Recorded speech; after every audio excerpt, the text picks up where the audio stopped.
বাসে উঠে পিছনে গিয়ে একটা সিটে বসলাম, বসে বাইরে তাকিয়ে রইলাম। একটু পর সামনের বাস স্টেশন থেকে একটা মেয়ে উঠল। স্বাভাবিকভাবে মেয়েটার দিকে তাকালাম, তারপর চোখ ফিরিয়ে নিলাম। আবার বাইরে তাকিয়ে আছি, একটু পর আবার মেয়েটার দিকে তাকালাম, ভালো করে তাকালাম। বাহ, কি সুন্দরী একটা মেয়ে, পরীর চেয়ে সুন্দর মনে হচ্ছে। মেয়েটা সুন্দর একটা নেকআপ পরে আছে, কালো নেকআপ, কালো বোরকা, পুরো কালো নেকআপে ঢাকা মুখটা, মধ্যে চোখটাকে সাদা দেখাচ্ছে। আরে মিয়া, কখন থেকে ডাকছে? ভাড়া দেন। এই নেন। হেল্পার একটু সামনে গিয়ে মেয়েটার কাছ থেকে ভাড়া চাইলো। আপা, ভাড়া দেন। এই নেন। ভাড়া কিন্তু 10 টাকা। 10 টাকা কেন? সবসময় তো 5 টাকা করে, এখন কেন 10 টাকা দিতে হবে? আমরাও তো এখান দিয়ে গাড়ি চালাই। বিষয়টা আমার নজরে গেল। আমি সিট থেকে উঠে মেয়েটার কাছে গেলাম, গিয়ে বললাম, কি সমস্যা? দেখেন না ভাই, 5 টাকার ভাড়া 10 টাকা চাচ্ছে। হেল্পার সে কিন্তু আমার পরে বাসে উঠছে, নামবে আমার আগে। আমি ভাড়া দিলাম 5 টাকা, আর ওনার কাছ থেকে চাচ্ছেন 10 টাকা। আপনার সমস্যা কি? হেল্পারকে নামার স্টেশন বলার সময় আমি শুনি কোন স্টেশনে নামবে। Sorry sir. মেয়ে মানুষ পাইলে বেশি ভাড়া নিতে ইচ্ছে করে না? চর থাবড়া দুইটা লাগাইলে আর মন চাইবে না। সরি স্যার, আর হবে না। এই বলে হেল্পার চলে গেল। আমি আমার সিটে এসে বসলাম, বসে মেয়েটার দিকে তাকালাম। মেয়েটা আমার দিকে তাকিয়ে আছে, আমি মেয়েটার চোখের দিকে তাকাই। দুজনের চোখ একসাথে হয়। মেয়েটা চোখ সরিয়ে ফেলে, সামনের এক স্টেশনে মেয়েটা নেমে যায়। আমি আনাস, ঢাকাতে থাকি। আসলে ঢাকাই আমার সব, ছোটোবেলা থেকে এখানে, বাড়ি নরসিংদী। আরেকটা দুঃখের বিষয় হচ্ছে, আমার এই পৃথিবীতে আমার বোন ছাড়া কেউ নাই। আমার বয়স যখন 18, তখন এক অ্যাক্সিডেন্টে আমার মা বাবা মারা যায়। আমি আর আমার ছোট বোন একসাথে বড় হয়েছি। আমার এক ক্লোজ ফ্রেন্ডের সাথে বোনকে বিয়ে দিয়ে দেই। আমি এক প্রাইভেট কোম্পানিতে চাকরি করি। কদিন আগে মাত্র চাকরিটা পাইছি, বেতন 25,000। আমার বাসায় আমি একাই থাকি। বুয়া এসে রান্না করে দিয়ে যায়। আর আমার সবচেয়ে কাছের জিনিস হলো সিগারেট। প্রতিদিন 10 থেকে 15টা সিগারেট না খেলে হয় না। ছোট বোন কত বলল বিয়ে করে ফেলতে। আমি বললাম দেখা যাক। চাকরি পাইছি 1 মাস। 1 মাসের মাথায় বাস দিয়ে যাচ্ছিলাম, তখন মেয়েটাকে দেখলাম। আমি আমার স্টেশনে এসে নেমে অফিসে চলে যাই। অফিসে আমার কাজ হচ্ছে কাগজপত্র আনা নেওয়া করা। কাজটা একটু কঠিন হলেও আমার করতে ভালোই লাগে, কারণ সবার সাথে কথা বলা যায়, সবার সাথে মজা করা যায়। অন্যান্য দিনের মতো কাজ শেষ করে বাসায় চলে আসলাম। আমি ভাবতেছি মেয়েটার কথা। মেয়েটা কি অপরূপ সুন্দর, তার সাথে কি আবার দেখা হবে? ধুর, আমারই ভুল হয়েছে। মেয়েটার বাড়ি কোথায় নেমে সেটা দেখার দরকার ছিল। সে কি আর সামনে পড়বে? এই বলে আমি একটা সিগারেট ধরাইয়া খেতে থাকি। পরদিন আমি বাস দিয়ে যাই, না মেয়েটার বাসে উঠলো না। এইভাবে আরও 15 দিন চলে যায়। আস্তে আস্তে তার চেহারাটা মন থেকে উধাও হয়ে যাচ্ছে। 15 দিনে যতবার বাসে উঠছি, 1 সেকেন্ডের জন্য এই মেয়েটার কথা মনে পড়ছে। 16তম দিনের মাথায় আমি বাস দিয়ে যাচ্ছি। বাসের ঠিক মাঝখানে বসে আছি। যেই স্টেশন থেকে মেয়েটা উঠছিল, সেই স্টেশন থেকে একটা মেয়ে উঠলো বাসে। আমি স্বাভাবিকভাবে মেয়ের দিকে তাকাই, তাকিয়ে চোখ ফিরিয়ে নেই। আমার কি যেন মনে পড়লো, আবার তাকাই মেয়েটার দিকে, ভালো করে তাকাই। আমার মুখটা উজ্জ্বল হয়ে যায়। আরে এ তো ওই মেয়েটা। মেয়েটা আস্তে আস্তে আমি যেই সিটে বসলাম, সেই সিটের সামনে এসে দাঁড়ালো। বাস ভর্তি মানুষ, কোনো সিট খালি নাই। এবার ভালো করে মেয়েটাকে দেখলাম, মনে হয় হাঁপাচ্ছে। আজকে মেয়েটা আগে ড্রেস পরে আসে, তাই চিনতে কষ্ট হলো না। আমি সিট থেকে উঠে বললাম, আপনি এখানে বসেন। না, আমি ঠিক আছি, অসুবিধা নেই, আপনি বসেন। না প্লিজ বসেন। মেয়েটা আস্তে আস্তে বসলো, বসে বলল, থ্যাঙ্কস। ওয়েলকাম। মেয়েটা বসার সময় আমার সামনে দিয়ে যায়। সেই সময় মেয়েটার শরীরে পারফিউমের গন্ধ নাকে আসে। বাহ, কি সুন্দর গন্ধ। আমি কিছুক্ষণ দাঁড়িয়ে মেয়েটার দিকে তাকালাম, দেখে মনে কি যেন ভাবতেছে। আমি বুঝলাম মনে হয় আমাকে চিনতে পারছে। কাছ থেকে বুঝতে পারলাম মেয়েটার বয়স 25-26-এর ভিতরে হবে, আমার থেকে বড়। দূর, এখন কি হয়েছে, ভালো লাগছে সেটা বড় কথা। রাসূলুল্লাহ সাল্লাল্লাহু আলাইহি সাল্লাম তো 25 বছর বয়সে 40 বছর বয়সী মেয়ে খাদিজা রাদিয়াল্লাহু তাআলা আনহুকে বিয়ে করছে। এসব চিন্তা আমি করতেছি। এই যে একটু সাইড দিবেন। Sure sure. আজকে মেয়েটা কোথায় যায় সেটা আমি দেখবই। তাই আমিও নেমে যাই মেয়েটার পিছনে। নেমে এক দোকানে গিয়ে সিগারেট কিনে ধরাইলাম, আর মেয়ের দিকে চোখ রাখতেছি। দেখলাম মেয়েটা একটা রিক্সা উঠলো। আমি একটা রিক্সা ডাক দিয়ে বললাম, ওই রিক্সা যাবেন? যাব। কোথায় যাবেন? সামনে রিক্সাটা দেখতেছো না, ওই ফলো করো। ঠিক আছে, ওঠেন। রিক্সাওয়ালা ঠিক মতোই সামনে রিক্সাটাকে ফলো করছে। 10 মিনিট যাওয়ার পর মেয়েটা রিক্সা থেকে নেমে একটা ব্যাংকে ঢুকে গেল। আমিও মেয়েটার পিছন পিছন ব্যাংকে ঢুকলাম। দেখি মেয়েটা ব্যাংকের একটা অফিসে গিয়ে চেয়ারে বসলো। আমি বুঝলাম তাহলে মেয়েটা এখানে কাজ করে। ঘড়ির দিকে তাকিয়ে দেখি অফিসের আর 5 মিনিট বাকি। আমি তাড়াতাড়ি অফিসে যাই। গিয়ে অফিসের কাজ শেষ করে গেলাম সেই ব্যাংকে। গিয়ে একটা ফর্ম নেই ব্যাংকে অ্যাকাউন্ট খোলার জন্য। ফর্ম ফিল আপ করে বললাম কোথায় জমা দিব, বলল ওইখানে। আমি সেখানে গেলাম, গিয়ে ছেলেটির দিকে তাকালাম। আমি বললাম, এই নেন স্যার। স্যার না ভাই বলবে। ওকে। ভাই আমাকে কিছু প্রশ্ন জিজ্ঞেস করলো, পরে বলল ওই যে অফিসটা দেখছেন সেখানে গিয়ে দেখবেন একটা মেয়ে বসা আছে, তার কাছে এটা জমা দিবেন। কথাটা শুনে আমার মুখটা উজ্জ্বল হয়ে গেল। আরে এ তো ওই অফিস যেখানে আমার ভালো লাগার মানুষটা বসে আছে। আমি ফর্মটা নিয়ে সেই অফিসের সামনে গেলাম। কথাটা শুনে আমার মুখটা উজ্জ্বল হয়ে গেল। আরে এ তো ওই অফিস যেখানে আমার ভালো লাগার মানুষটা বসে আছে। আমি ফর্মটা নিয়ে সেই অফিসের সামনে গেলাম, গিয়ে দেখি চুপচাপ বসে আছে। আমি বললাম, আসসালামু আলাইকুম, আসতে পারি? ওয়ালাইকুম আসসালাম, আসেন বসেন। আমি বসে মেয়েটাকে ফর্মটা জমা দিলাম। মেয়ে বলল, সব ঠিক আছে, এইখানে একটা স্বাক্ষর দেন। আমি মেয়েটার মুখের দিকে তাকিয়ে আছি। মেয়েটা কি বলল সেদিকে কোনো খেয়াল নাই। কাছ থেকে তোমাকে কত সুন্দরী দেখাচ্ছে। ইস, তুমি নেকাবে ঢাকা মুখে কত সুন্দরী, আর না জানি তোমার চেহারা কত সুন্দর হবে। দূর, সেটাই তো জানা হলো না তুমি কি বিবাহিত নাকি না। এই যে হ্যালো মিস্টার, কি ভাবছেন আর কাকে এভাবে দেখছেন? এই যে হ্যালো।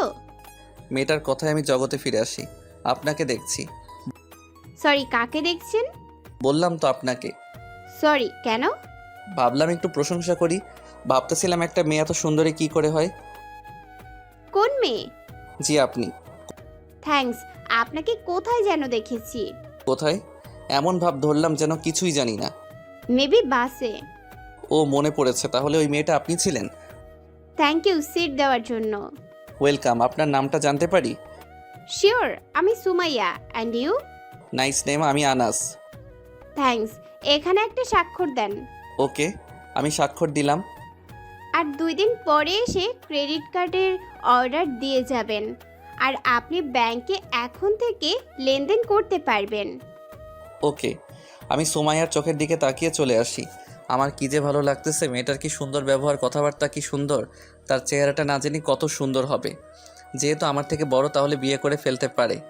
তাহলে আমার সব প্ল্যান, এত কষ্ট সব শেষ হয়ে যাবে এক নিমিষে। কাকে জিজ্ঞেস করব? ব্যাংকের কাউরে চেনা জানা মনে হচ্ছে না, সবাই অচেনা। না, সুমাইয়াকে জিজ্ঞেস করতে হবে, কিন্তু কি করে, বাড়িটা কোথায় জানতে পারলে ভালো হতো। আমি একটা লোককে জিজ্ঞেস করলাম, ব্যাংক কখন বন্ধ হয়। লোকটা বলল বিকাল 4টায়। তাহলে 4টার সময় সুমাইয়াকে ফলো করতে হবে। আমি বাসায় চলে আসলাম অন্যদিন ফলো করব বলে। এসে একটা ঘুম দিলাম। সুমাইয়া ভাবতেছে, আনাস মনে হয় আমারে ফলো করতেছে, না হলে তার সাথে বাসে 2 দিন দেখা, 2 দিনই আমাকে হেল্প করলো। সে কি আমাকে ফলো করে এই ব্যাংকে উপস্থিত হয়েছে? ধুর, একটা ভালো মানুষ সম্পর্কে কি আজে বাজে চিন্তা মাথায় আসছে। আর আমাকে ফলো করলে আর কি হবে? আমার সম্পর্কে যখন ভালো করে জানবে তখন আর উধাও হয়ে যাবে। তার কারণ আমি বিধবা। বিধবা শব্দটা শুনে পালিয়ে যাবে। হ্যাঁ, সোমাইয়া বিধবা। 3 বছর আগে স্বামী মারা যায়। সোমাইয়ার বয়স 26। তার বিয়ে হয়েছিল 23 বছর বয়সে। এর 1 মাস পর এক দুর্ঘটনায় স্বামী মারা যায়। তারপর আর বিয়ে হয় নাই। একটা ছেলে পিছন পিছন ঘুরছে, যখন শুনেছে বিধবা তখন উধাও। তাই সোমাইয়া ঠিক করলো আর বিয়ে বসবে না, সারা জীবন স্বামীহারা হয়ে থাকবে। সোমাইয়া বাপের বাড়িতে থাকে। সোমাইয়ার বাবা মা আছে, একমাত্র মেয়ে তার বাবা মার। সারাদিন ঘরে বসে থাকতো সোমাইয়া, তাই চাকরি করে সময় কাটায়। সোমাইয়া অফিসে বসে আছে। তাদের বস মানে ব্যাংকের ম্যানেজার সুমাইয়াকে ডাকলো। সুমাইয়া অফিসে যায়। সুমাইয়ার অফিসের বস বলল, তোমার কি মত এখন? জি, কিসের মত? আসলে আসিফ কতদিন আগে তার বউকে ডিভোর্স দিয়ে দেয়। দুজনের সাথে দুজনের কোনোভাবেই মিলে না, তাই দুজনকে ডিভোর্স দিয়ে দেয়। ডিভোর্স শেষ হলে এবার আসিফ নজর দেয় সুমাইয়ার দিকে, কারণ সুমাইয়া বিধবা, তার বিয়ে না হওয়ার সম্ভাবনা বেশি। তাই আসিফ সুমাইয়াকে বিয়ে করার পরামর্শ দিল। জানো না বিয়ে? কাকে বিয়ে? কাকে আবার? আমাকে। ওহ, মনে পড়েছে, ভেবে দেখিনি। আমি তোমার বাড়িতে যাব। না না স্যার, বাড়ি যেতে হবে না। ওকে। সুমাইয়া চলে আসে। কি করবে বুঝতে পারছে না সুমাইয়া। আসিফকে সুমাইয়ার ভালো লাগে না, কারণ সে বয়স্ক। তার বয়স 35-এর উপর হবে। এক মনে বলে না, আর এক মনে বলে হ্যাঁ, কারণ সুমাইয়া তার জীবনে একজনের খুব অভাব বোধ করছে। সেটা সায়েন্সের একটা বিষয় হতে পারে। এ বিষয়ে সুমাইয়া খুব ভালো করে জানে। আসিফ যখন আরেকবার জিজ্ঞেস করবে, তখন তাকে হ্যাঁ বা না করতেই হবে। ধর কপালে যা আছে তাই হবে। সুমাইয়া বাড়িতে চলে আসে। আমি 2 দিন পর ব্যাংকে যাই, দুপুরের পরে যাতে সুমাইয়াকে ফলো করতে পারি। ব্যাংকে গিয়ে সুমাইয়ার অফিসের সামনে যাই, গিয়ে দেখি তার অফিসে মানুষ আছে 4-5 জন। আমি অনেকক্ষণ দাঁড়িয়ে থাকি, তারা বের হয় কি না, না বের হচ্ছে না। এতক্ষণ ধরে কথা বলতেছে, আমার ভালো লাগতেছে না। আমি বললাম, আসসালামু আলাইকুম, আসতে পারি? জি, কিসের জন্য? ক্রেডিট কার্ডের অর্ডার কোথায় দিব? মিস্টার শহীদ, দেখেন তো ব্যাপারটা। আসুন আমার সাথে। শিওর? ধুর, কি ভাবছিলাম আর কি হলো। ভাবছিলাম আমাকে ভিতরে আসতে দিবে, কিছু কথা বলবো, কিছু জিজ্ঞেস করব। উল্টো আমাকে পাত্তাই দিল না, যেন আমাকে চেনেই না। অসুবিধা নাই, আমি তোমাকে এত তাড়াতাড়ি ছেড়ে দিচ্ছি না। তোমার সব কিছু আমি জানবো। আমি গিয়ে ক্রেডিট কার্ডের অর্ডার দেই, আর কিছু টাকা জমা রাখি ব্যাংকে, আর বলবো 20 দিন পরে এসে ক্রেডিট কার্ড নিয়ে যেতে। আমি বাইরে গিয়ে একটা দোকানে গিয়ে বসি, গিয়ে সিগারেট ধরিয়া অপেক্ষা করতে থাকি। 4টার বেশি বেজে যাচ্ছে, কিন্তু বের হচ্ছে না। সিগারেট 5টা খেয়ে ফেলেছি, 5টা বেজে গেছে। আমার নিজের উপর অনেক রাগ হচ্ছে, কারণটা অজানা। সবচেয়ে কঠিন জিনিস হলো অপেক্ষা করা। 7 নাম্বার সিগারেট ধরালাম, তখন সুমাইয়া বের হলো। একটা রিক্সা ডেকে উঠে পড়লো রিক্সায়। আমিও পিছন পিছন ফলো করলাম। বাস স্টেশন গিয়ে বাসে উঠলো, আমি একই বাসে উঠলাম। সুমাইয়ার আড়ালে রইলাম যাতে আমাকে না দেখে। যে স্টেশন থেকে উঠতো সেই স্টেশনে এসে নেমে যায়। আমি যেহেতু জানি, তাই আমি আগেই বাস থেকে নেমে আড়ালে গিয়ে দাঁড়িয়ে থাকি। একটা রিক্সা ডেকে রিক্সায় উঠলো, আমিও একটা রিক্সায় উঠে বললাম সেই রিক্সাটাকে ফলো করতে। 5 মিনিটের মতো যাওয়ার পর রিক্সা থেকে নেমে যাই। আমি দূরত্ব বজায় রেখে নেমে যাই। নেমে সুমাইয়া একটা গলির ভিতর ঢুকে যায়। আমি পিছন পিছন ফলো করতে থাকি। ভাবছিলাম সে আর দেখবে না আমাকে, কিন্তু না বুঝে ফেলে কেউ তাকে ফলো করছে। তাই হঠাৎ করে পিছনে তাকায়, আমাকে দেখে ফেলে। আমি পিছন পিছন ফলো করতে থাকি। ভাবছিলাম সে আর দেখবে না আমাকে, কিন্তু না বুঝে ফেলে কেউ তাকে ফলো করছে। তাই হঠাৎ করে পিছনে তাকায়, আমাকে দেখে ফেলে। আমি বাঁচার জন্য মোবাইলে কথা বলার ভাব ধরলাম। সুমাইয়া পিছনে তাকিয়ে দাঁড়িয়ে রইল। সন্ধ্যা নেমে এসেছে, মনে হয় কি যেন মনে করছে। আমি মোবাইলে কথা বলার এমন ভাব ধরলাম যেন সামনে কে আছে তাকে দেখিনি। সুমাইয়া দাঁড়িয়ে রইল। আমি সুমাইয়াকে সামনে দিয়ে চলে যাচ্ছি, এমন সময় সুমাইয়া ডাক দিল, হ্যালো মিস্টার। জি, কোনো হেল্প লাগবে? আপনাকে আমি চিনি। আমিও মনে হয় আপনাকে চিনি। আপনি মিস্টার আনাস না? হ্যাঁ, আপনি নিশ্চয়ই সুমাইয়া। এমন ভাব ধরলাম যেন তাকে অনেক দিন পর দেখলাম। জি হ্যাঁ। আজকে কি আপনি ব্যাংকে গিয়েছিলেন? হ্যাঁ, গিয়েছিলাম। এদিক দিয়ে কোথায় যাচ্ছেন? এই সামনে। সামনে কোথায়? সামনে তো আর রাস্তা নেই। ওই বাড়িটা দেখছেন না, ওই বাড়িটা আমার ছোট বোনের বাড়ি, ওইখানে যাচ্ছি। মিথ্যা বললাম আর কোনো রাস্তা খোলা নাই দেখে। কত তলায় থাকে? 2য় তলায় থাকে। আপনার ছোট বোনের নাম কি? মিম। ফাজলামো করেন না, সব কথাগুলো মিথ্যা বললেন। জি, মিথ্যা কথা না। আবার মিথ্যা বলেন। ওই বাড়ির ওই তলায় আমি থাকি। কি, তাহলে বোন আমাকে ভুল ঠিকানা দিল? দাঁড়ান, তাকে একটা ফোন দেই। দেন। আমি ফোন দিলাম বাঁচার জন্য ঝামেলা থেকে। আমি অন্য নাম্বারে ফোন দিয়ে বললাম, ধরে না, বিজি বলে। মিথ্যা কথা। আমার সামনে আপনার মোবাইলের সেভ করা নাম্বারগুলো ধরেন। আমি না পেরে তার সামনে সেভগুলো নাম্বারগুলো ধরলাম। এই তো মিম, এই নাম্বারে ফোন দেন আমার সামনে। আমি ফোন দিলাম। ফোন ঢুকলে আমার হাত থেকে মোবাইল নিয়ে নেয়।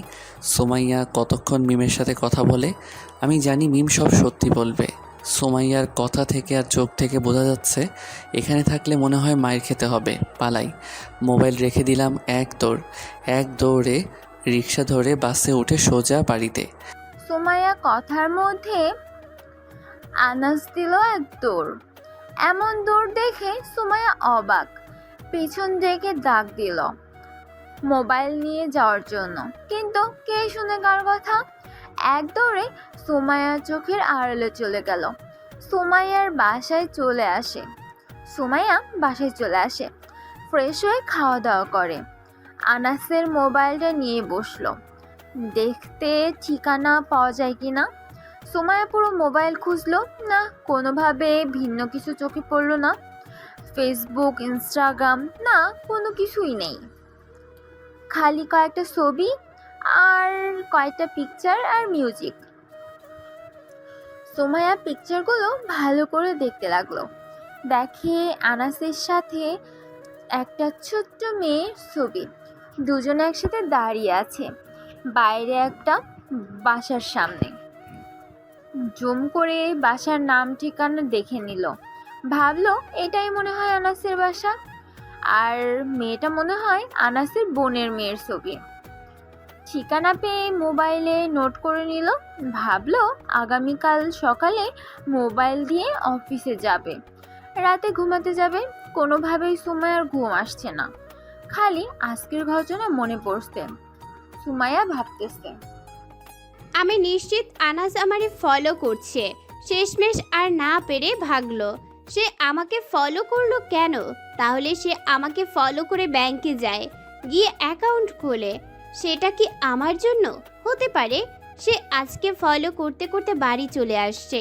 ধুর, যতই ফলো করুক, যদি ভালোবাসে ও যখন শুনবে আমি বিধবা তখনই কেটে পড়বে। কোনো বিশ্বাস নেই যতক্ষণ পর্যন্ত আমার মা বাবার কাছে এসে বলতে পারবে আমি সুমাইয়াকে বিয়ে করতে চাই, হোক সে বিধবা, তাহলে একমাত্র বিশ্বাস করা যায় আনাসকে আমার ভালো লেগেছে। ঠিক সে যখন মুস্কি হাসি দিয়ে কথা বলে তখন তাকে খুব সুন্দর দেখা যায়।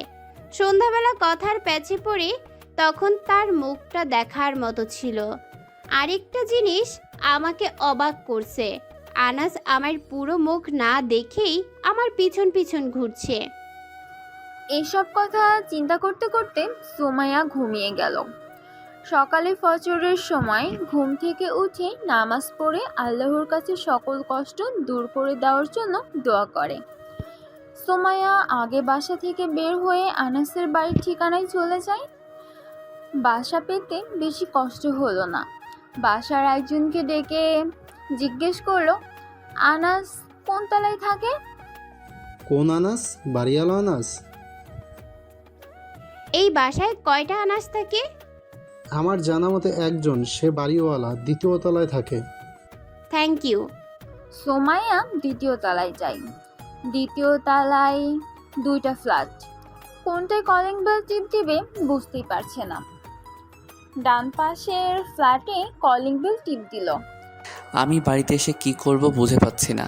মোবাইলটা উল্টা তার কাছে দিয়ে আসলাম, সিগারেট ধরাইলাম, সিগারেট খাচ্ছি আর চিন্তা করছি এটা কোনো কাজ হলো? যে প্ল্যান করলাম তার হলো উল্টো। আমি আর ব্যাংকে যাবই না কিছুদিন, তার সামনে যাবই না। মেয়েটা কি চালাক, সাথে সাথে আমার চালাকি ধরে ফেললো। মোবাইলের আশা ছেড়ে দেই। নতুন মোবাইল কিনতে হবে না জানি সুমাইয়া মিমকে ফোন দিয়ে সব বলে দেয়। একটা নর্মাল মোবাইল বের করলাম। তোর সিমটা তো নিয়ে আসলাম না, নতুন সিম তুলতে হবে। খিদা লাগছে, বুয়া রান্না করছে না। বাইরে গেলাম নাস্তা করতে। রাত 9টা বাজে। এক রেস্টুরেন্টে ঢুকালাম, গিয়ে কিছু খাবারের অর্ডার দিলাম।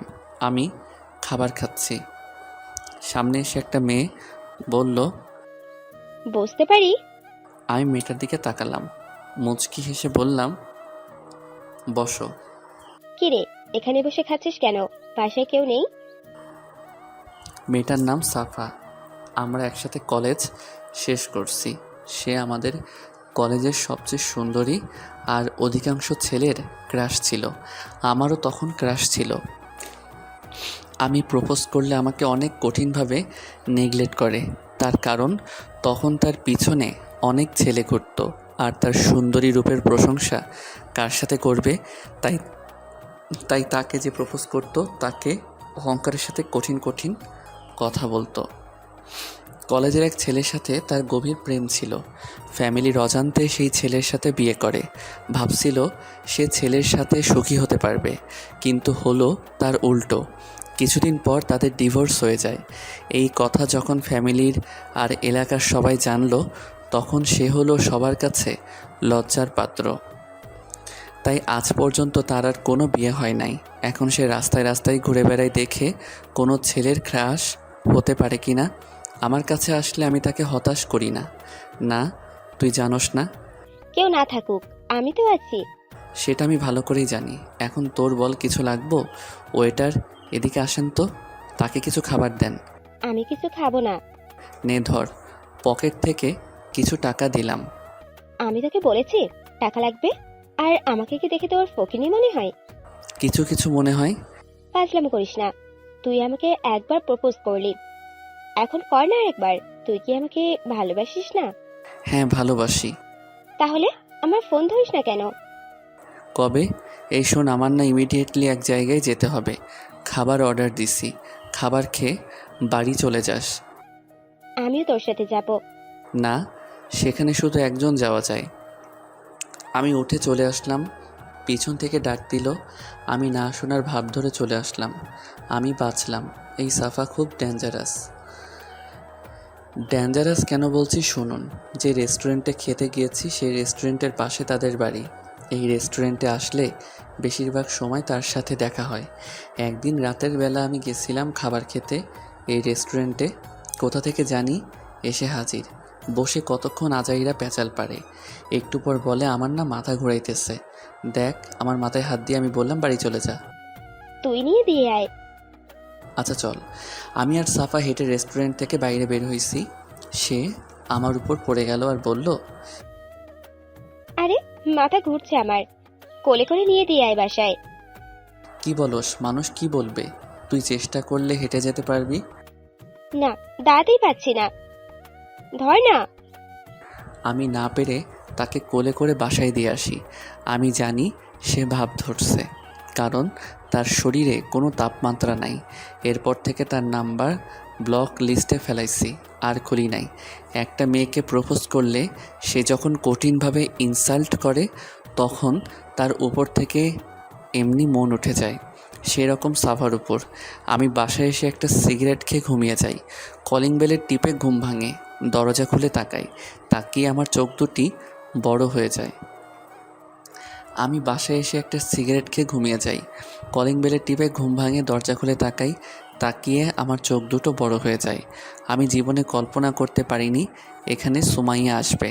আমি এই অবস্থায় তাকে মেনে নিতে পারিনি। সাথে সাথে দরজা লাগিয়ে দেই আবার। সুমাইয়া বলল, আরে দরজা লাগান কেন? আমি আপনার মোবাইল দিতে এসেছি। আহ, ওহ, 1 মিনিট দাঁড়ান, আমি দরজা খুলছি। আমি শর্ট প্যান্ট পরা ছিলাম।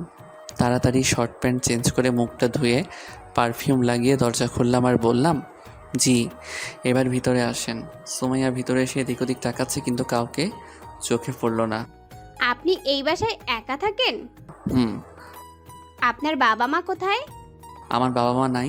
5 বছর আগে এক দুর্ঘটনায় বাবা মা দুজন মারা যায়। সরি। It's okay. আপনি কি স্মোক করেন? হুম। প্রতিদিন কয়টা? 15-20টা হবে। সেজন্যই তো একটা বাজে গন্ধ আসছে রুম থেকে। ওয়েট, আমি একটা পারফিউম এনে মেরে দিলাম। এখন আর আসবে না। আপনি কি একাই থাকেন এই ফ্ল্যাটে? হুম।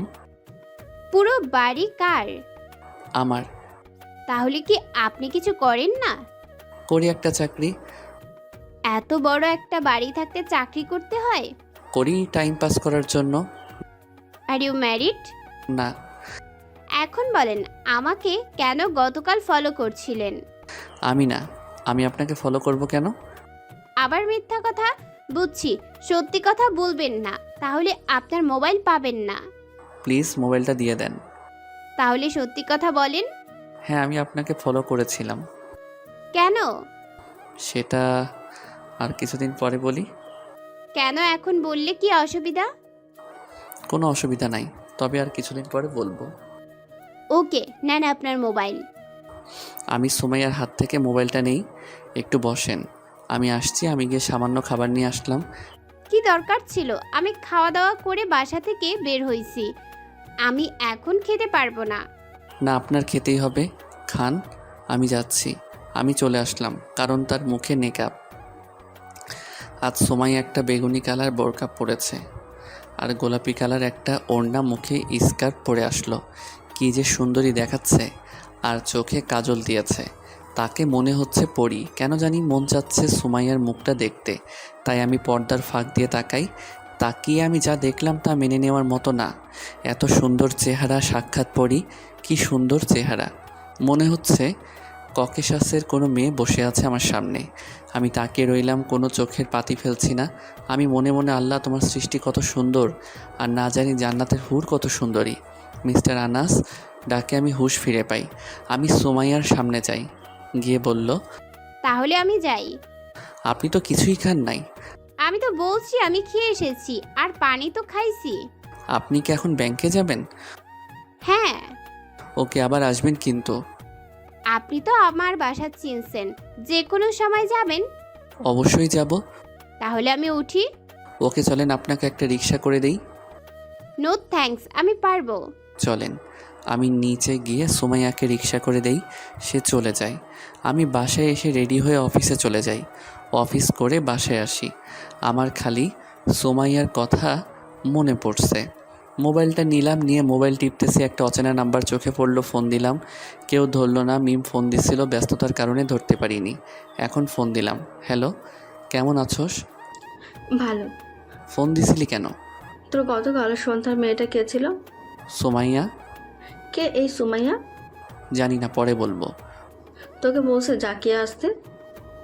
ওকে, সময় পেলে আসবো, এখন রাখ। আর আগামীকাল কিন্তু তোকে আসতেই হবে। কেন? তুই না, তোরা যে আমি কি করব? আগামীকাল জাকিয়ার জন্মদিন। ওকে, আসবো। আমি ফোন রেখে দিলাম। ফোন রেখে খাওয়া দাওয়া করে গেলাম সুমাইয়ার বাড়ির দিকে। সুমাইয়ার বাড়ির আশেপাশে ঘুরতেছি। আমি দেখি ছাদে আছে কিনা, কিংবা বেলকনিতে। না, কাউকে দেখা যাচ্ছে না। আর একটু হেঁটে একটা সিগারেট ধরাইলাম। সিগারেট খাচ্ছি আর বেলকনির দিকে তাকিয়ে আছি। কোথা থেকে জানি এক লোক এসে বলল, উপরে কি দেখেন? বাড়িটা দেখতেছি। কেন কিনবেন? এরকম একটা বাড়ি কেনার ইচ্ছা আছে। কিনবেন নাকি? না, তাহলে কি দেখছেন? বাসার সামনে লেখা আছে টু লেট, তাই বাসাটা দেখতেছি। ফ্ল্যাট খালি আছে কিনা। বাইরে থেকে কি দেখবেন? ভেতরে চলেন, আছে 2টা ফ্ল্যাট খালি আছে, 4 তলায় চলেন। না, আরেকদিন আসবো। আজকে দেখে গেলাম বাসাটা।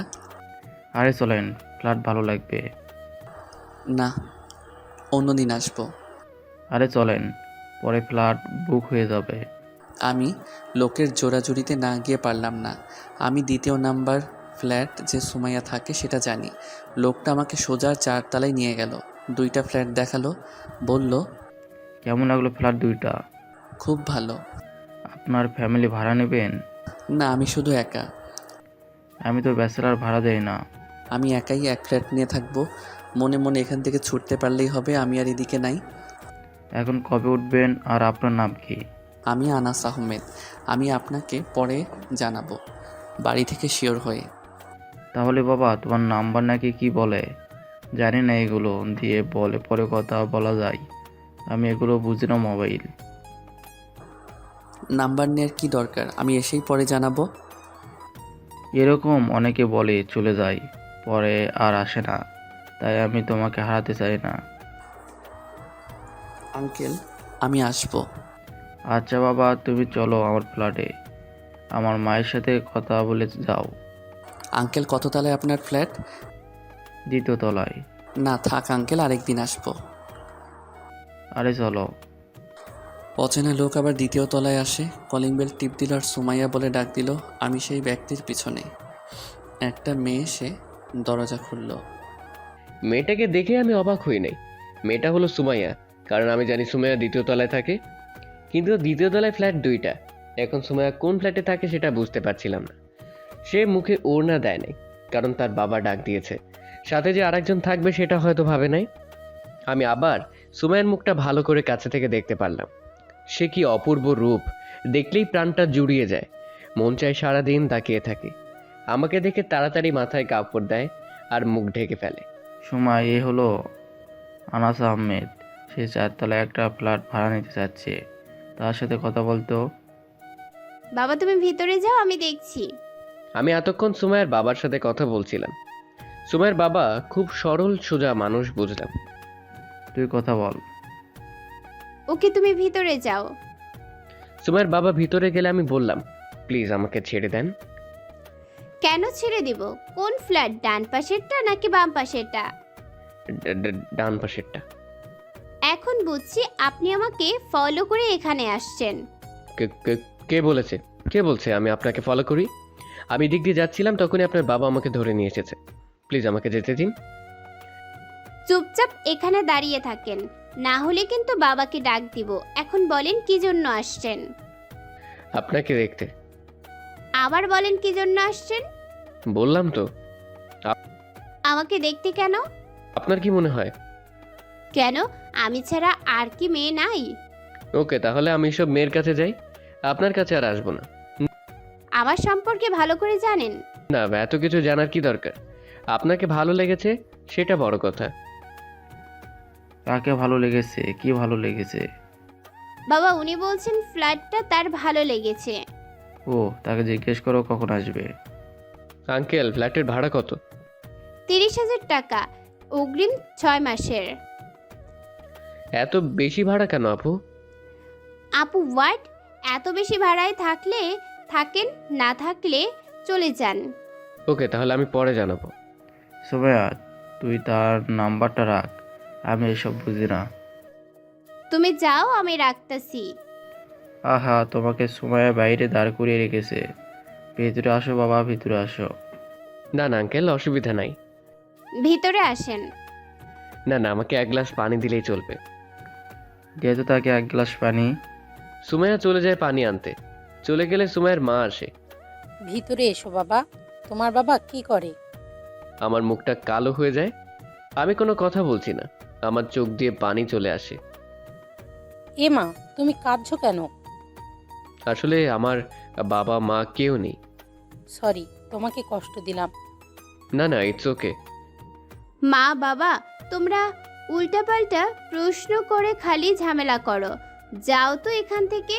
সুমাইয়ের কথায় বাবা মা দুজন চলে যায়। আমি বুঝলাম সুমাইয়ের বাড়িতে খুব পাওয়ার।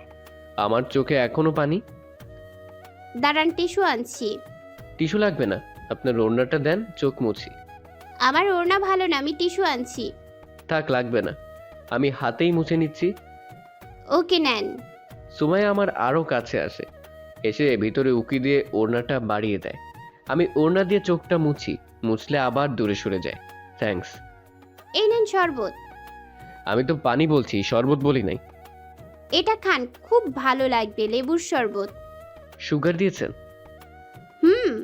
আমি সুগার খাই না, প্লিজ 1 গ্লাস পানি নিয়ে আসেন। ওকে দাঁড়ান। সুমাইয়া ভিতর থেকে 1 গ্লাস পানি নিয়ে আসে।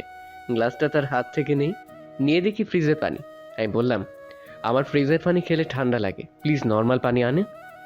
খান, ভিতরে ভালো লাগবে। ঠান্ডা লাগবে। ওকে দাঁড়ান। আমি ভিতরে হাসতে হাসতে শেষ। কেমন লাগে খাটতে। ভিতর থেকে সুমাইয়ার জোরে আওয়াজ আসলো। আমার আরো হাসি পাচ্ছিল। সুমাইয়া ভিতরে গেলে তার মা জিজ্ঞেস করলো, কি রে, এইভাবে পানির গ্লাস নিয়ে হাঁটতেছো কেন? এমন আজব ছেলে আমি আর দেখিনি। লেবুর শরবত খায় না চিনির জন্য, ফ্রিজের পানি খায় না ঠান্ডা লাগবে। দাঁড়া, এবার নিয়ে গরম পানি দিব। না মা, এরকম করিস না। ছেলেটা এতিম, মা বাবা কেউ নেই, যেটা বলে সেটাই দে। দিচ্ছি। সুমাইয়া পানি নিয়ে আসে। আমি পানি হাতে নেই, নিলে বলল, এবার ঠিক আছে, ঠিক না থাকলে আমি আর দিতে পারবো না। আমি পানি খেয়ে বললাম, এবার ঠিক আছে, থ্যাঙ্কস আপু। আরেকবার আপু বললে তোকে আমি মেরে ফেলবো। কি বলছেন? যা বলার বলছি, গ্লাস দেন। ওকে নেন। আর এক গ্লাস দেওয়া যাবে? না দেয়া যাবে না, নিচ থেকে কিনে নিয়েন। ওকে, আমি এখন যাই। চলে যাবেন, ভিতরে আসেন। এতক্ষণ নিতে পারলেন, এখন চলে যাব? এখন বলেন। আমি তো বলেছিলাম, এখন আমি বাবাকে কি বলবো? আমি কি জানি? আপনি কি জানেন মানে? আপনিই তো ঝামেলা করেছেন। আমি ঝামেলা করছি, এখন সলভ করবেন আপনি। ওকে, আপনার নাম্বারটা দেন। আমি একটা কাগজে লিখেছিলাম নাম্বারটা, এই নেন আপনার নাম্বারটা প্লিজ। ধন্যবাদ। আমার নাম্বার আপনার মোবাইলে আছে, লাস্টের 23। ওটা আপনার নাম্বার? হুম। তাহলে ধরেন না কেন? ব্যস্ত ছিলাম। তাহলে যাই আপু, বলেই দিলাম এক দৌড়। আসতে যান, পরে যাবেন। সুমাইয়া ভিতরে যায়। গেলে মা বলল, কে পড়ে যাবে সুমাইয়া? কে পড়ে যাবে? কে পড়ে যাবে? আরে গ্লাস বলছিলাম, গ্লাসটা পড়ে যাবে। কার হাত থেকে? আমার হাত থেকে। দেখাবো? না না, দেখার লাগবে না। সুমাইয়া ভিতরে চলে যায়। সুমাইয়ার মা সুমাইয়ার বাবার কাছে গিয়ে বলল, তুমি কিছু বুঝছো? কি বুঝতাম? এতক্ষণ দুজন কি কথা বললো? কি কথা বলবো, বাসা নিয়ে কথা বলছে। অন্য কারোর সাথে তো বাসায় নিয়ে এতক্ষণ কথা বলে না। কথা বলতেছে, কি হয়েছে? দুটো কথা বেশি বললে অসুবিধা কি? যদি আমাদের একটা ফ্ল্যাট ভাড়া নেয় তাহলে একটু বেশি কথা বললে কি অসুবিধা? ধুর, তোমাকে কি বোঝাচ্ছি আর তুমি কি বুঝছো? যেটা বলছো সেটাই তো বললাম। সুমাইয়ার মা সেখান থেকে চলে যায়। এদিকে আনাসের কলের অপেক্ষায় বসে আছে। আনাস কখন ফোন দিবে অপেক্ষা করতে করতে সুমাইয়া ঘুমিয়ে গেল। ফোন আসলো না। আমি বাসায় এসে ফ্রেশ হয়ে খাবার খেলাম, একটা সিগারেট ধরালাম, ভাবলাম ফোন দিব। না, দেখি আমার প্রতি সুমাইয়ার কতটুকু টান, দেখি সে ফোন দেয় কিনা। আমি ফোনের অপেক্ষা করতে করতে ঘুমিয়ে গেলাম, ফোন আসলো না। সকাল 4টার সময় মোবাইলে ফোন বাজতেছে। আমি মোবাইল ধরে দেখি অচেনা নাম্বার, লাস্টে 23। হ্যাঁ, কে বলছেন? আমি সুমাইয়া। তুমি এত সকালে ফোন কেন? উঠে নামাজ পড়েন। ওকে তাহলে রাখি। ওকে। আর একটু পর ঘুম থেকে উঠে নামাজ পড়ি, আবার ঘুম দিই। ঘুম থেকে উঠে চলে যাই অফিসে। অফিস থেকে আসার সময় সুমাইয়াকে কল দিই। আসসালামু আলাইকুম। ওয়ালাইকুম আসসালাম। কোথায় আপনি? অফিসে। দেখা করতে পারবেন? এখন না, অফিসের পর। পারবো। ওকে, তাহলে ঠিকানা টেক্সট করে দিচ্ছি, চলে আসেন। ওকে, আসতে একটু দেরি হবে। দেরি হোক, আমি অপেক্ষায় থাকবো। ওকে, আমি আসবো। রাখি তাহলে। বাই। আমি ঠিকানায় গিয়ে অপেক্ষা করতে থাকি। সুমাইয়ার বস আসিফ তাকে ডাক দেয়। অফিসে যাওয়ার সময় সুমাইয়া তার বসের অফিসে যায়, গিয়ে চেয়ারে বসলে তার আসিফ বলল, এখন বলো তোমার মত। কিসের মত স্যার? তুমি জানো না? মনে পড়েছে। তাহলে এখন বলো। সুমাইয়া চিন্তা করতেছে কি বলবে। এদিকে আনাসকে সুমাইয়া ভালোবাসে, কিন্তু আনাস যদি চলে যায়, তার সে যে বিধবা এই কথা শুনে এই মুহূর্তে আসিফকে না বলবে, না বললে শেষ। কিন্তু পরে যদি আনাসকে না পায়, আর এদিকে সুমাইয়ার জীবনে একজনের খুব প্রয়োজন। এত চিন্তা ভাবনার কি আছে? ওকে নিয়ে তুমি চিন্তা ভাবনা করে ডিসিশন নাও। ততক্ষণে চলো আমরা কোথাও থেকে ঘুরে আসি। ওকে। সুমাইয়া আসিফের সাথে ঘুরতে আসে, কারণ সুমাইয়া না করতে পারছে না। আসিফের সাথে অনেকক্ষণ ঘুরে। আসিফ তাকে ভালো ভালো জায়গায় নিয়ে যায়, যেগুলো সুমাইয়ার অনেক ভালো লাগে। বিকেলবেলা বলল আসিফ, সুমাইয়া, তোমাকে এখন আমি এমন একটা রেস্টুরেন্টে নিয়ে যাব যেটা আমার কাছে সবচেয়ে ফেভারিট রেস্টুরেন্ট। ওকে।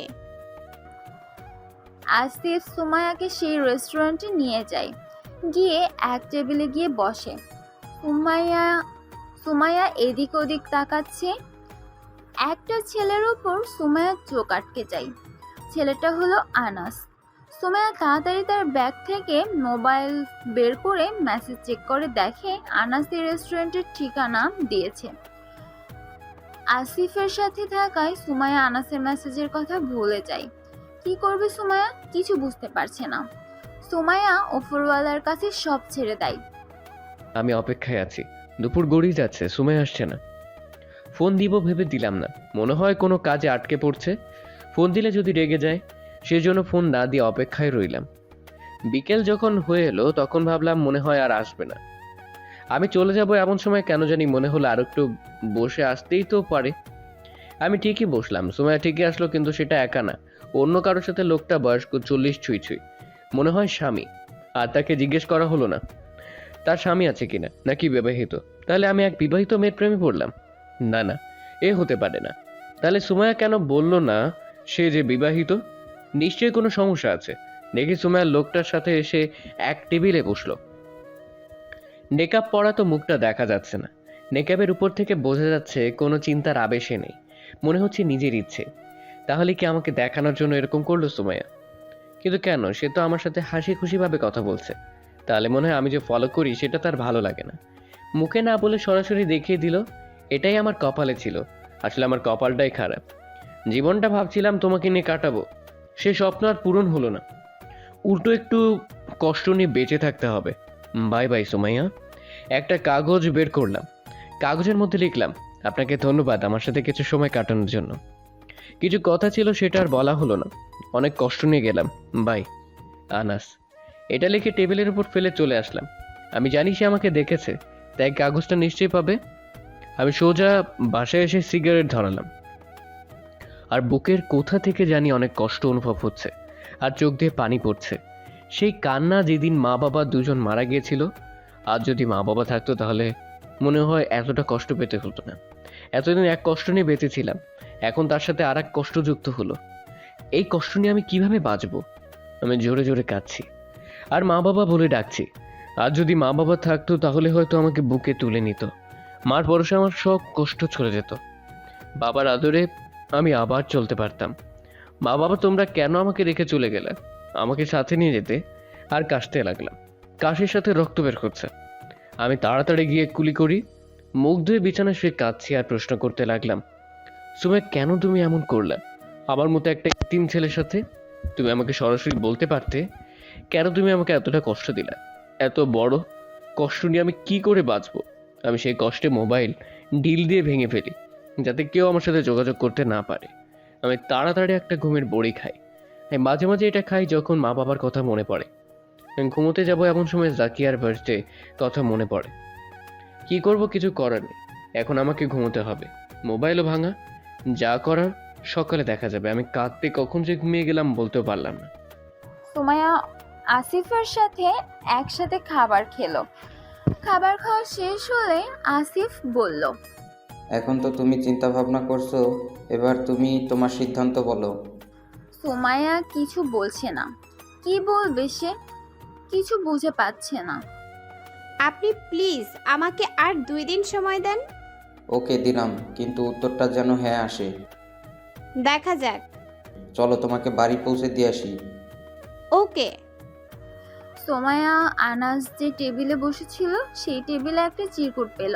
চিরকুটে লেখা, আপনাকে ধন্যবাদ আমার সাথে কিছু সময় কাটানোর জন্য। কিছু কথা ছিল সেটা আর বলা হলো না, অনেক কষ্ট নিয়ে গেলাম। বাই। সুমাইয়া এটা পড়ে মাথা ঘুরে যাওয়ার মতো অবস্থা। কোনো মতে টেবিলে বসে। সুমাইয়া এর অবস্থা দেখে আসিফ বলল, সুমাইয়া কি হয়েছে, কোনো সমস্যা? না, কোনো সমস্যা নেই। তাহলে চলো তোমাকে বাসায় পৌঁছে দিই। ওকে। সুমাইয়াকে বাসায় দিয়ে আসিফ চলে যায়। সুমাইয়া বাসায় এসে কাঁদতে থাকে আর বলতে থাকে, সুমাইয়া, এটা তুই কি করলি? তুই এতটা বেখেয়ালি করলি আনাসের সাথে। সুমাইয়া, তুই অনেক খারাপ। এটা বলে কাঁদতে থাকে আর ভাবতে থাকে, এখন আমি কি করব? আনাসের কাছে গিয়ে ক্ষমা চাইব? আমি এটা কি করলাম? আনাসকে দুপুর থেকে বসিয়ে রেখে সন্ধ্যার সময় গেলাম আরেক ছেলের সাথে। এইটা কারো পক্ষে মেনে নেওয়া সম্ভব না। সে কি আর আমার সাথে দেখা করবে? সে তো মনে হয় কেঁদে শেষ। আনাস অল্প একটু কিছু হলেই কেঁদে দেয়। এখন তো মনে হয় কেঁদে কেঁদে শেষ। আমি এটা কি করলাম? আমি একটা এতিম ছেলের মন বুঝতে পারলাম না। সুমাইয়া তাড়াতাড়ি আনাসকে ফোন দেয়, মোবাইল বন্ধ। সুমাইয়া অনেক টেনশনে পড়ে যায়। কি করবে সে? গোসল করে, গোসলের সাথে চোখের পানিও যাচ্ছে। গোসল করে এসে ঘুমিয়ে যায়। আমি সকালে ঘুম থেকে উঠি কলিং বেলের টিপে। দরজা খুলে দেখি মিম আর জাকিয়া আর মিমের স্বামী মানে আমার ফ্রেন্ড হাসান। দোস্ত তোর কি হয়েছে? গতকাল রাতে তোকে কতগুলো ফোন দিলাম, মোবাইল বন্ধ। আর বলিস না, এক মেয়ে খালি ফোন করে ডিস্টার্ব করে, তাই মোবাইল বন্ধ করে রেখে দেই। জাকিয়া মামুনি, আসো, কোলে আসো। না, আমি তোমার কোলে যাব না। তুমি গতকাল আমার বার্থডেতে যাও না। মামুনি রাগ করে না, আমার একটু খেয়াল ছিল না। তুই যাস না দেখে জাকিয়া কেক কাটেনি, তোকে ছাড়া কেক কাটবে না। মামুনি এখন আমি তো আছি, চলো কেক কাটি। তাহলে তুই রেডি হ। ওকে, তোরা ভিতরে এসে বসো। আমি রেডি হয়ে মিমের বাড়ি যাই। সেখানে গিয়ে জাকিয়ার বাড়িতে পালন করি। যাওয়ার সময় জাকিয়ার জন্য গিফট কিনে নিয়ে যাই। দুপুর হলে খাওয়া দাওয়া করে এক রুমে বসে রয়েছি। এমন সময় হাসান আসে। হাসান এসে বলল, তুই সত্যি করে বলতো তোর গতকাল কি হয়েছে? কই কিছু না। আমার সাথে গোপন রাখবি? মিমের কাছে বলবো না। তোর রুমে আমি ঘুমের ওষুধ পাইছি আর তোর মোবাইল ভাঙা দেখছি। আমি হাসানকে সব বললাম। এই জন্য থাক দোস্ত, কষ্ট নিস না, তোর জীবনে আরো ভালো মেয়ে আসবে। না দোস্ত, আমি সুমাইয়াকে ভালোবাসতাম। দোস্ত কাঁদিস না, যা হার হয়ে গেছে। তুই বললে তোর জন্য মেয়ে দেখবো। না রে, আমি দেখি কি করা যায়। ওকে, তুই ঘুমা। না দোস্ত, চলে যাব বিকেলে। আজকের দিনটা থেকে যা। আজকে অফিসে যাই নাই, আগামীকাল যেতে হবে। ওকে। এমন সময় জাকিয়া আসে। আমি জাকিয়ার সাথে খেলতে শুরু করলাম। জাকিয়াকে কিছুক্ষণ পড়ালাম, একটু তার সাথে খেললাম, শয়তানি করলাম। কখন যে বিকেল হয়ে গেল। মিম অনেক বলেছে থাকার জন্য। জাকিয়া কাঁদতে কাঁদতে শেষ। আমি বললাম 2 দিন পর আবার আসবো। আমি বাসা থেকে বের হয়ে সোজা গেলাম ডাক্তারের চেম্বারে। ডাক্তারকে আমার রোগ বললাম। কাশের সাথে রক্ত আসে। আপনি কি স্মোক করেন? হুম। অতিরিক্ত স্মোক করলে এই রোগ হয়। আপনাকে স্মোক করা বন্ধ করতে হবে। সরি, এই রোগের ভিন্ন কোনো কারণ থাকতে পারে। সেটা সম্ভব না ডক্টর। আপনি ডেইলি কয়টা খান? 15-20টা হবে। আপনি ডেইলি একটা খেতে পারবেন 2 দিন পর পর। সেটা সম্ভব না। তাহলে আমার দ্বারা রোগ নিরাময় সম্ভব না। ওকে, ডেইলি একটা করে খাই। ওকে, তবে হাফ। ওকে। ডাক্তার আমাকে কিছু ওষুধ লিখে দেয়। আমি সেগুলো কিনে মার্কেট থেকে একটা মোবাইল কিনি। মোবাইল কিনে বাসায় আসলাম সিম লাগিয়ে। সিগারেট ধরাতাম যাব, এমন সময় ডাক্তারের কথা মনে পড়লো। ঢিল দিয়ে সিগারেট ফেলে দেই। মাথায় একটা ভাবনা সব সময় আছে, সেটা হলো সুমাইয়া। মাথায় খালি সুমাইয়ার কথা ঘুরতে থাকে। এখন যেভাবেই হোক সুমাইয়াকে মাথা থেকে বের করতে হবে, কারণ সে বিবাহিত। বিবাহিত না হলে কি 40 ছুঁই ছুঁই একটা লোকের সাথে কি জন্য ঘুরবে? তার বাবা মা সবাইকে আমি চিনি। তার এমন কোনো আত্মীয় নাই। স্বামী না হলে মনে হয় বয়ফ্রেন্ড, কিন্তু একটা বুড়া লোকের সাথে প্রেম করবে সুমাইয়া, এটা মেনে নেওয়া যায় না। আমার মাথায় কিছু ধরছে না। আমি সুমাইয়ার চিন্তা মাথা থেকে বের করতে মোবাইল টিপতে থাকি। মোবাইল টিপতে টিপতে ঘুমিয়ে যাই। সুমাইয়া সকালে ওঠে। অফিসে যাওয়ার আগে আনাসের এখানে আসে। এসে দেখে দরজা বন্ধ, ফোন দেয়, মোবাইল বন্ধ। কোথায় গেল আনাস? কিছুক্ষণ দাঁড়িয়ে থেকে চলে যায় বাড়িতে। অফিসে যাবে না, মন ভালো না, মাথায় শুধু আনাস। আনাসের চিন্তা মাথা থেকে যাচ্ছেই না। 2 দিন ধরে অফিসে যায় না সুমাইয়া। তার কিছু ভালো লাগে না। আনাসের কারণে সুমাইয়ার মনে এতটা প্রভাব ফেলবে সুমাইয়া জানতো না। তার কারণ চিরকুট। কারণ চিরকুটের লেখাগুলো সুমাইয়ার বুকে লাগে। আজ 10 দিন হয়ে গেছে সুমাইয়া আনাসকে ভুলতে পারে নাই। আসিফকে না করে দিছে আর সে ব্যাংক থেকে চলে আসে। নতুন এক চাকরির জন্য ইন্টারভিউ দেয়। সুমাইয়ার রেজাল্ট খুব ভালো, তাই চাকরি পেয়ে যায়। এভাবে আরো 10 দিন চলে যায়। আনাসের সাথে সব ধরনের যোগাযোগ বন্ধ। আনাসের চিন্তা মাথা থেকে দূর হয়ে যাচ্ছে, কিন্তু কিছুতেই আনাসকে বলতে পারছে না। সুমাইয়া মাঝে মাঝে ভাবে, আনাস কি করে আমাকে ছাড়া থাকছে। আনাস, তুমি আমাকে মিস করো না? আমি তোমাকে অনেক মিস করি। এই বিধবা সুমাইয়াকে তুমিই সুখ দিতে পারো। তুমি প্লিজ আবার ফিরে আসো। আচ্ছা, একদিন আনাস তুমি আমার সামনে পড়তে পারো না? তুমি সামনে পড়লে আমি তোমাকে জড়িয়ে ধরে আমার মনের সব কথা এক শ্বাসে বলবো। সুমাইয়া সকালবেলা ঘুম থেকে উঠে আল্লাহর কাছে দোয়া করে যাতে আনাসের সাথে দেখা হয়। আল্লাহ মনে হয় সেই দোয়া কবুল করে। আজ 20 দিন হয়ে গেল সুমাইয়ার সাথে কোনো যোগাযোগ নাই, কারণ সে অন্য একজনকে নিয়ে সুখেই আছে। আমি আমার মতো আছি, কিন্তু তাকে ভুলতে পারছি না। এই কিছুদিনের সম্পর্কে সুমাইয়া আমার উপর এত প্রভাব ফেলবে আগে জানতাম না। আমি আমার মতো চলছি, প্রতিদিন অফিসে যাচ্ছি, মাঝে মাঝে সাফার সাথে দেখা হয়। তার চেহারাটা দেখলে মায়া লাগে। এভাবে একটা মাস চলে যায়। একদিন সন্ধ্যের পর বাস দিয়ে বাসায় আসছি। জরুরি প্রয়োজনে আমাকে সন্ধ্যা পর্যন্ত কাজ করতে হয়। বাসে উঠে পুরো বাস কেন জানি খুঁজি। কেন হয়তো সুমাইয়া বাসে বেশি মানুষ নেই, অধিকাংশ সিট খালি। আমি মাঝখানে একটা সিটে বসি, জানালার পাশে বসে বাইরে তাকিয়ে আছি। কেন জানি এখন আর বাসে উঠলে ভালো লাগে না, মনটা খারাপ হয়ে যায়। সুমাইয়া, তুমি কেন জেনে শুনে আমাকে এতটা কষ্ট দিলা? তুমি আমাকে বলতে পারতে আমি ম্যারিড। আমার কেন জানি মনে হচ্ছে না সুমাইয়া বিবাহিত না। এই যুগে এত সুন্দর একটা বিয়ে না হওয়া। আমি বাইরে তাকিয়ে আছি। ভাড়া দেন। এনেন। আমার ঘুমে ধরেছে, আমি ঘুমাই গেলাম। কারণ বাস আমি যেখানে গিয়ে নামবো ততটুকু পর্যন্ত বাস যাবে, তাই ভাবলাম ঘুমিয়ে গেলে অসুবিধা নাই। আমি ঘুমিয়ে গেলাম। কার জানি মায়া ভরা স্পর্শে আমার ঘুম ভেঙে যায়। আমি চোখ খুলি নাই।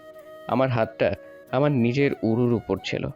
এই হাতের ভিতরে একটা নরম হাত, মনে হচ্ছে ভেজা, আমার আঙ্গুলগুলোকে ধরে রাখে।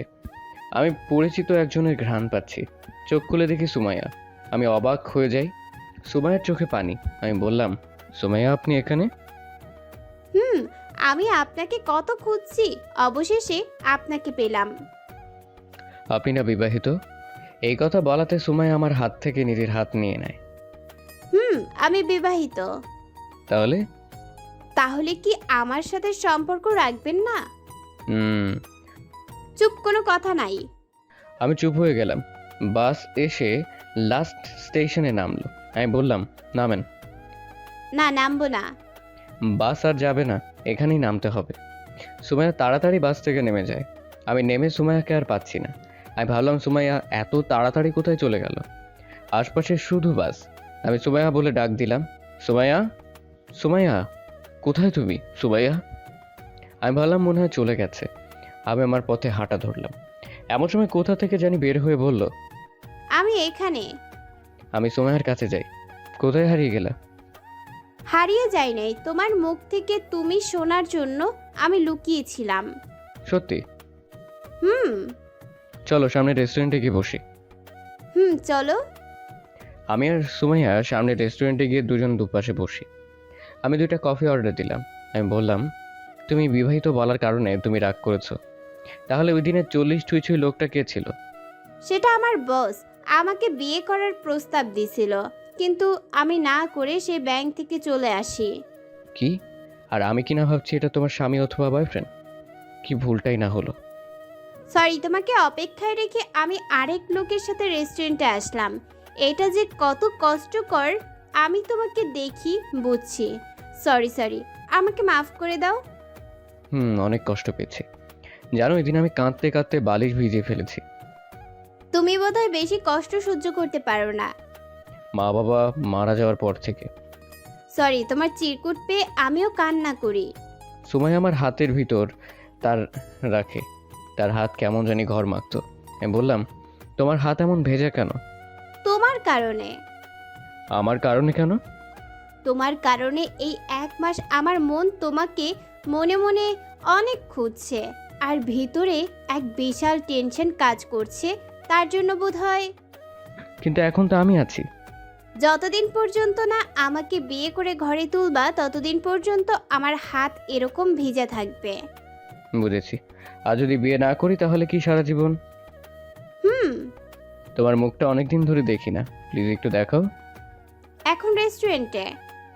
রেস্টুরেন্টে মানুষ নাই, প্লিজ প্লিজ। ওকে। সুমাইয়া নেকআপ খুলে নেকআপ দিয়ে তার মাথা ঢেকে ফেলে। তার মুখটা আমার দিকে।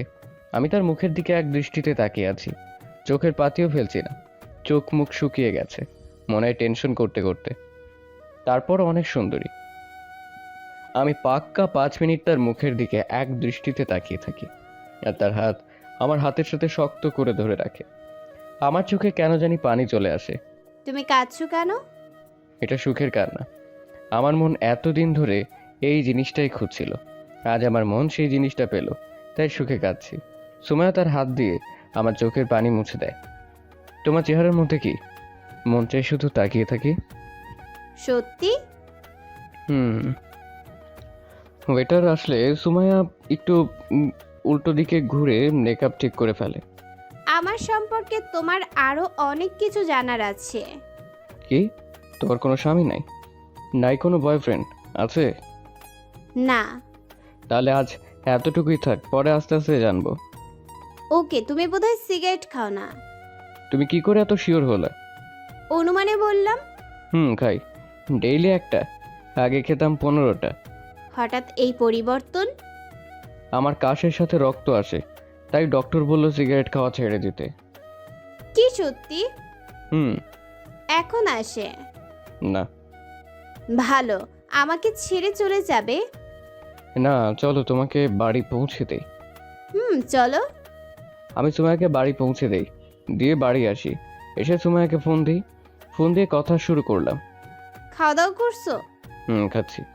কি দিয়ে খাচ্ছো? লাউ আর ডাল। লাউ আমার ফেভারিট। ও তাই? তোমাকে ভিডিও কল দেই? না, আমার শরীরে কাপড় নাই। ধুর, এখন কি হয়েছে? কি হয়েছে মানে? অনেক কিছু হয়েছে। ও আচ্ছা আনাস, তুমি কি আমাকে মন থেকে ভালোবাসো? সত্যি, আমি তোমাকে অনেক ভালোবাসি। আমার সম্পর্কে যদি খারাপ কিছু শোনো তাহলে কি আমাকে ছেড়ে চলে যাবে? না। এখন আমি তোমাকে অনেক মিস করছি। আমাকে কবে বিয়ে করবে? সেই কথাটা সামনাসামনি বলবো নি। ওকে, এই দেখো না, বাইরে অনেক বৃষ্টি হচ্ছে। তাই মনে হচ্ছে। তোমার কি বৃষ্টিতে ভিজতে ভালো লাগে? অনেক। এখন মন চাচ্ছে বৃষ্টিতে ভিজতে। এত রাতে বৃষ্টিতে ভেজার কোনো দরকার নেই, ঠান্ডা লাগবে। ঠিক আছে। আচ্ছা আনাস, তুমি আমাকে কতটুকু বিশ্বাস করো? 100%। আর তুমি? আমি 100%। আনাস, মনে হয় বাবা আসছে, তোমাকে সকালে ফোন দিব। ওকে। এভাবে 1 সপ্তাহ চলে যায়। রাতের বেলা ফোনে কথা বলা আর দিনের বেলা মাঝে মাঝে দেখা করা, এই 1 সপ্তাহে আমাদের সম্পর্ক অনেক গভীর হয়ে যায়। একদিন রাত্রেবেলা বাইরে অনেক বৃষ্টি হচ্ছে, আমি সুমাইয়ার সাথে কথা বলছি। কথা বলা শেষ হলে ঘুমোতে যাব, এমন সময় দরজায় টোকা দিল কে জানি। আমি দরজা খুলে দেখি সাফা। আমি অবাক হয়ে, সাফা তুই এখানে আমার বাসায় কেন? জান, রাগ করো না, আমি সামনের এক ফ্রেন্ডের বাসায় গিয়েছিলাম, তখন আসার সময় দেখেছি কি বৃষ্টি নামছে। একটু বলি বৃষ্টিতে থামলেই চলে যাব। তোকে দারোয়ান ঢুকতে দিয়েছে? দারোয়ানকে বলেছি তুই আমার ফ্রেন্ড, আর অনেকদিন আগে আমাদের একটা ছবিও ছিল, সেটা দেখেছি, পরে আমাকে ছেড়ে দেয়। ভালো। আর তুই আমাকে জান বললি কেন? আমি যদি তোর প্রপোজ অ্যাকসেপ্ট করতাম তাহলে তুই আমাকে জান ডাকতি। তুই অ্যাকসেপ্ট করছো না ভালো করছো, আর তুই আমাকে জান বলবি না। তাহলে কি বলবো জান? সে আমার শরীরে হাত দিতে আসে। হাত নে, হাত নে, শরীরে টাচ করবি না। ওকে। তুই তো ভিজে গেছ।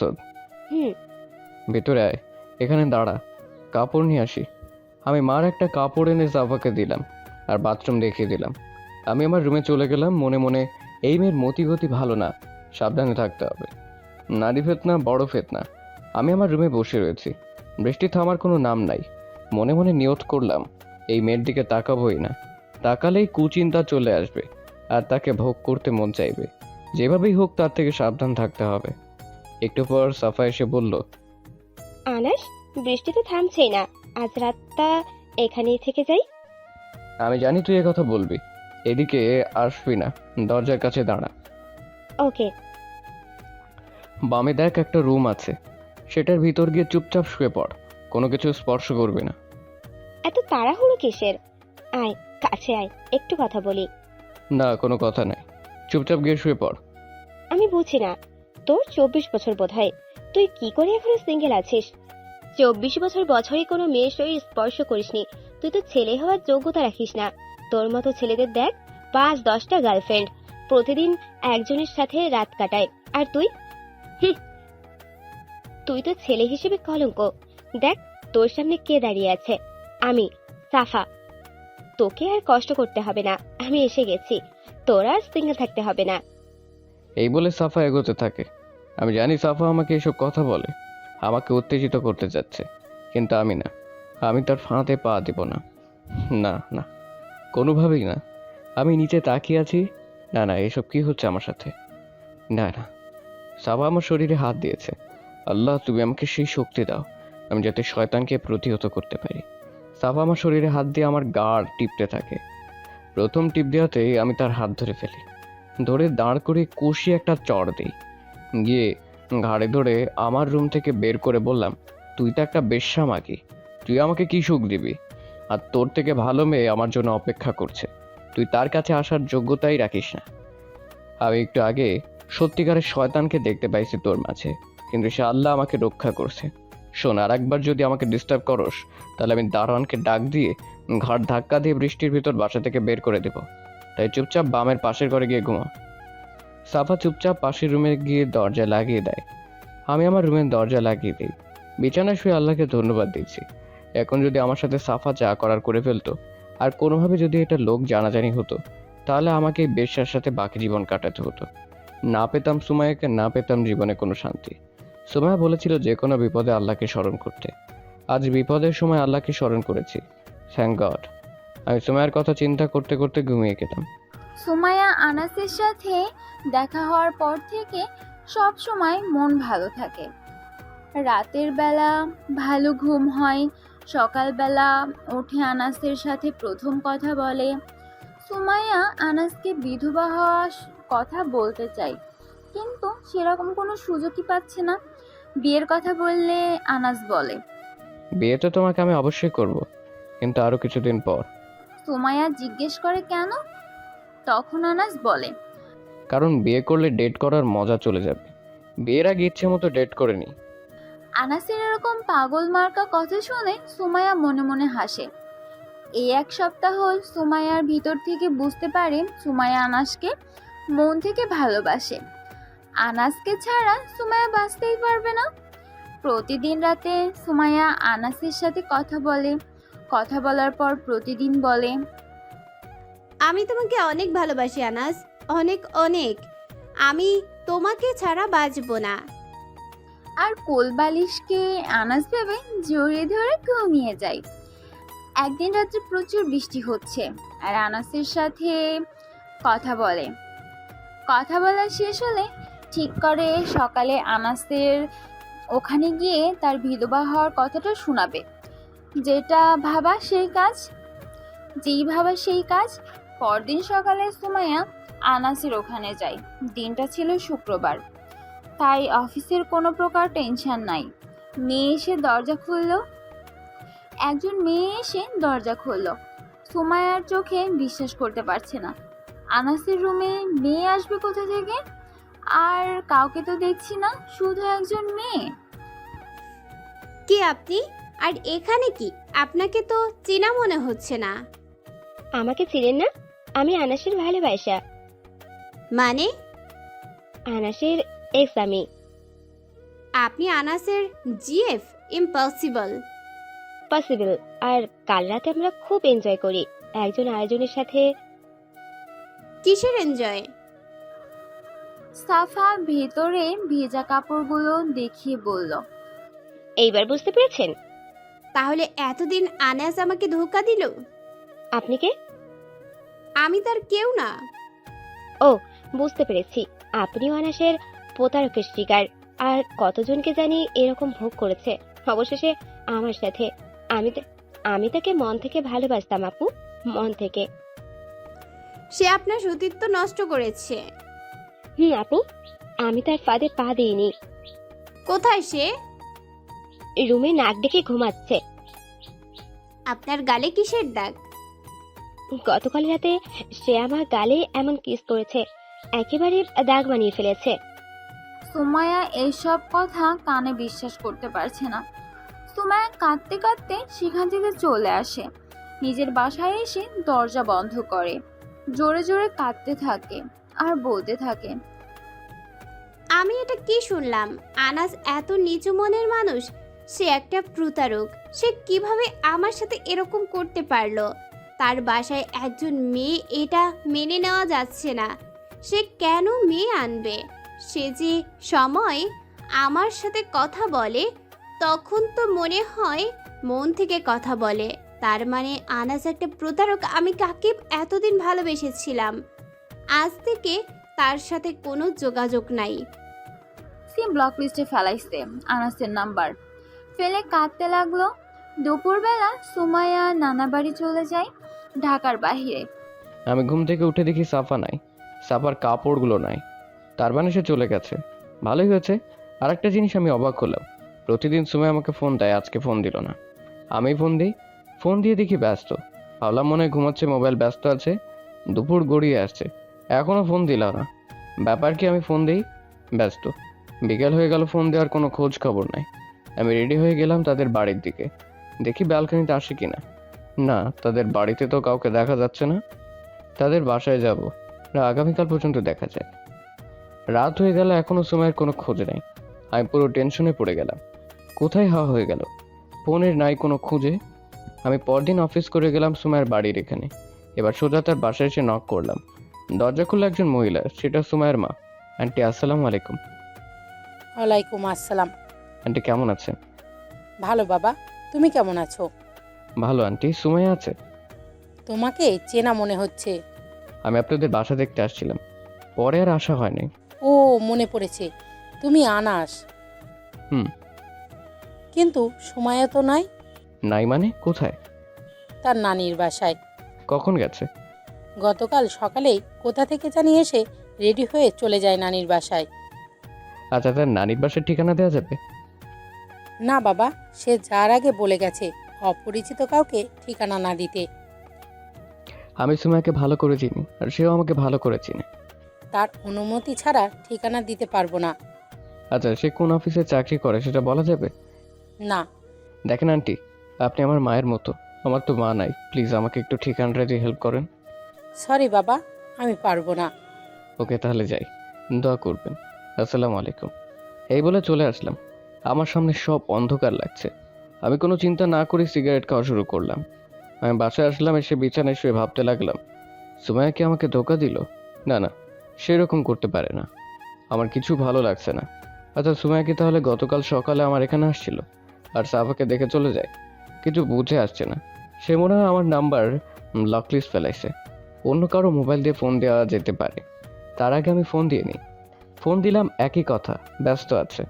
আমি পাশের ফ্ল্যাটের একজনের কাছ থেকে মোবাইল নিয়ে নাম্বার টাইপ করে ফোন দিলাম। ফোন ঢুকলো, 2-3 বার দেওয়ার পর রিসিভ হলো। আসসালামু আলাইকুম। হ্যালো, কে? আমি কোনো কথা বলছি না। সুমাইয়ের কণ্ঠ শুনে আমার কি যে ভালো লাগছে। হ্যালো, কে? সুমাইয়া, আমি আনাস। তুই কেন ফোন দিছ? ফোন কেটে দিল। আমি আবার ডায়াল করলাম। প্লিজ প্লিজ সুমাইয়া, ফোনটা কেটো না প্লিজ, আমার কথা শোনো প্লিজ। তোর কি কথা শুনবো? তুই তো একটা প্রতারক, একটা ধোঁকাবাজ। শেষমেশ আমার মতো একজনকে তুই ধোঁকা দিলি। আল্লাহ তোর উপর গজব ফেলবে বলে দিলাম। তুমি সব কি বলছো? আমি কিচ্ছু বুঝতেছি না। Hello Sumaiya, Sumaiya, hello hello, please ফোনটা কাটিস না। আবার ফোন কেটে দিল। আমি আবার ডায়াল করলাম, ব্যস্ত আছে। আমার চোখ দিয়ে পানি পড়ছে। আমি মোবাইলটা দিয়ে দেই। বাসায় এসে ভাবতে লাগলাম, সুমাইয়ার হঠাৎ করে কি হয়ে গেল? আমি বলে প্রতারক, আমি তাকে ধোঁকা দিয়েছি। কি ধোঁকা দিয়েছি সুমাইয়া তোমারে আমি চিন্তা করতে লাগলাম কখন থেকে সুমাইয়া এরকম হয়ে গেল।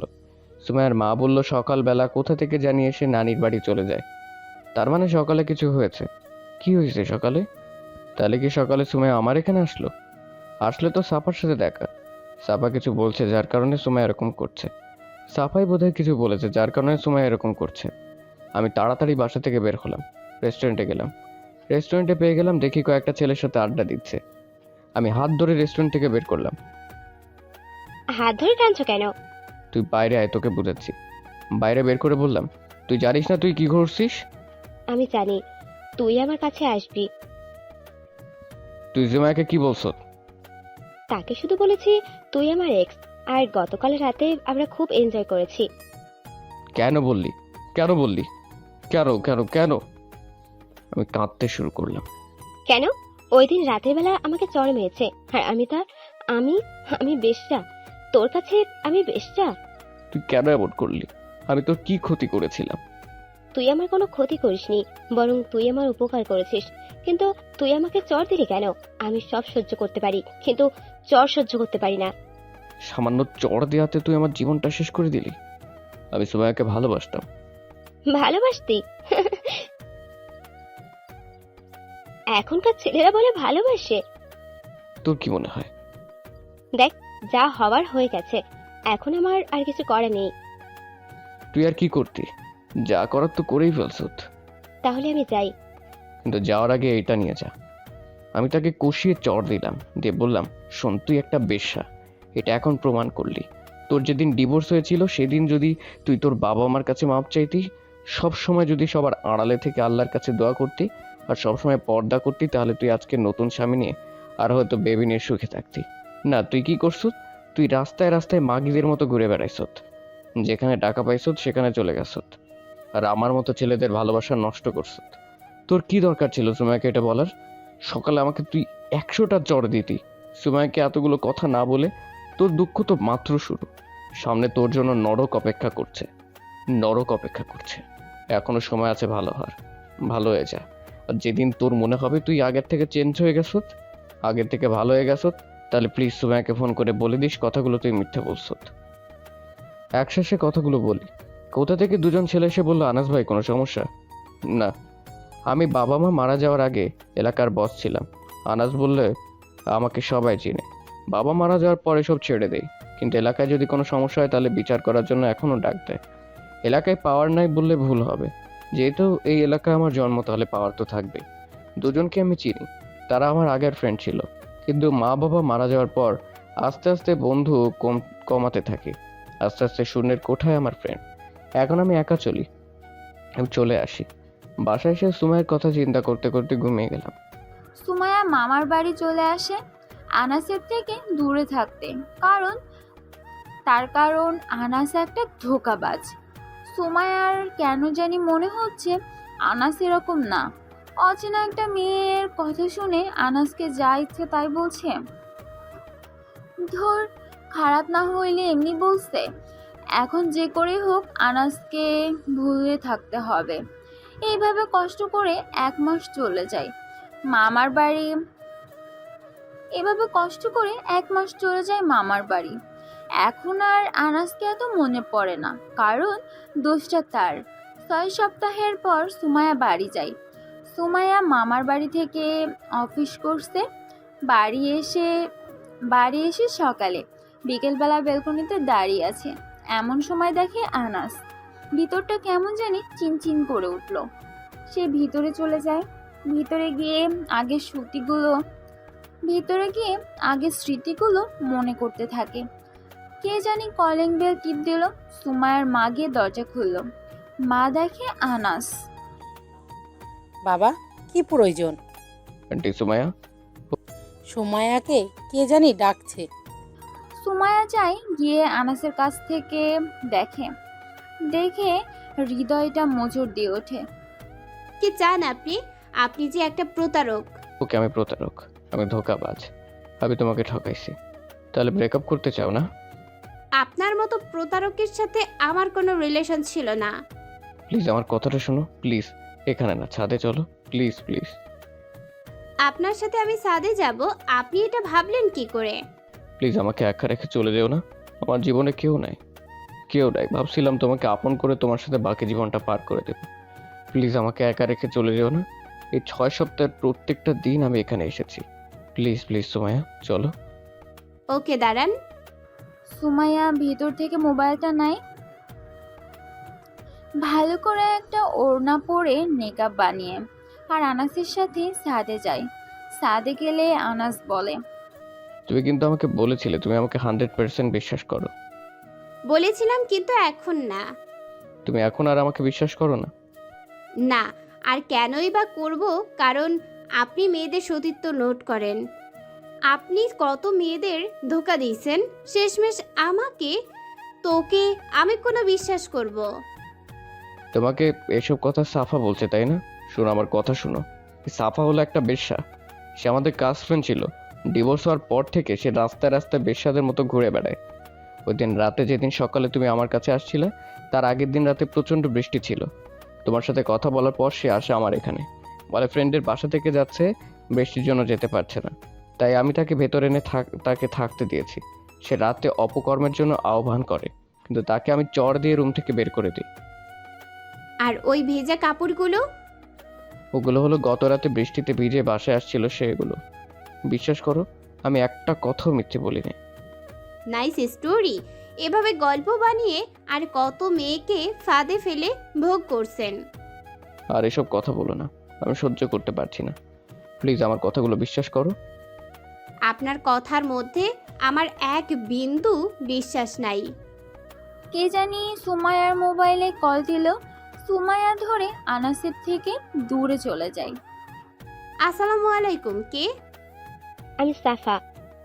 কেন ফোন করেছেন? আবার আনাসের নামে কিছু বলবেন? প্লিজ, বলার দরকার নেই। না, আনাসের নামে কিছুই বলবো না। তাহলে কেন ফোন করলেন? আসলে ওই দিন সকালে সবগুলো কথা আমি মিথ্যে বলেছিলাম। কি? সব কথা আমি আপনার কাছে বানিয়ে বানিয়ে বলেছি। কেন? কারণ গতকাল রাতে সে আমাকে চড় দিয়েছিল।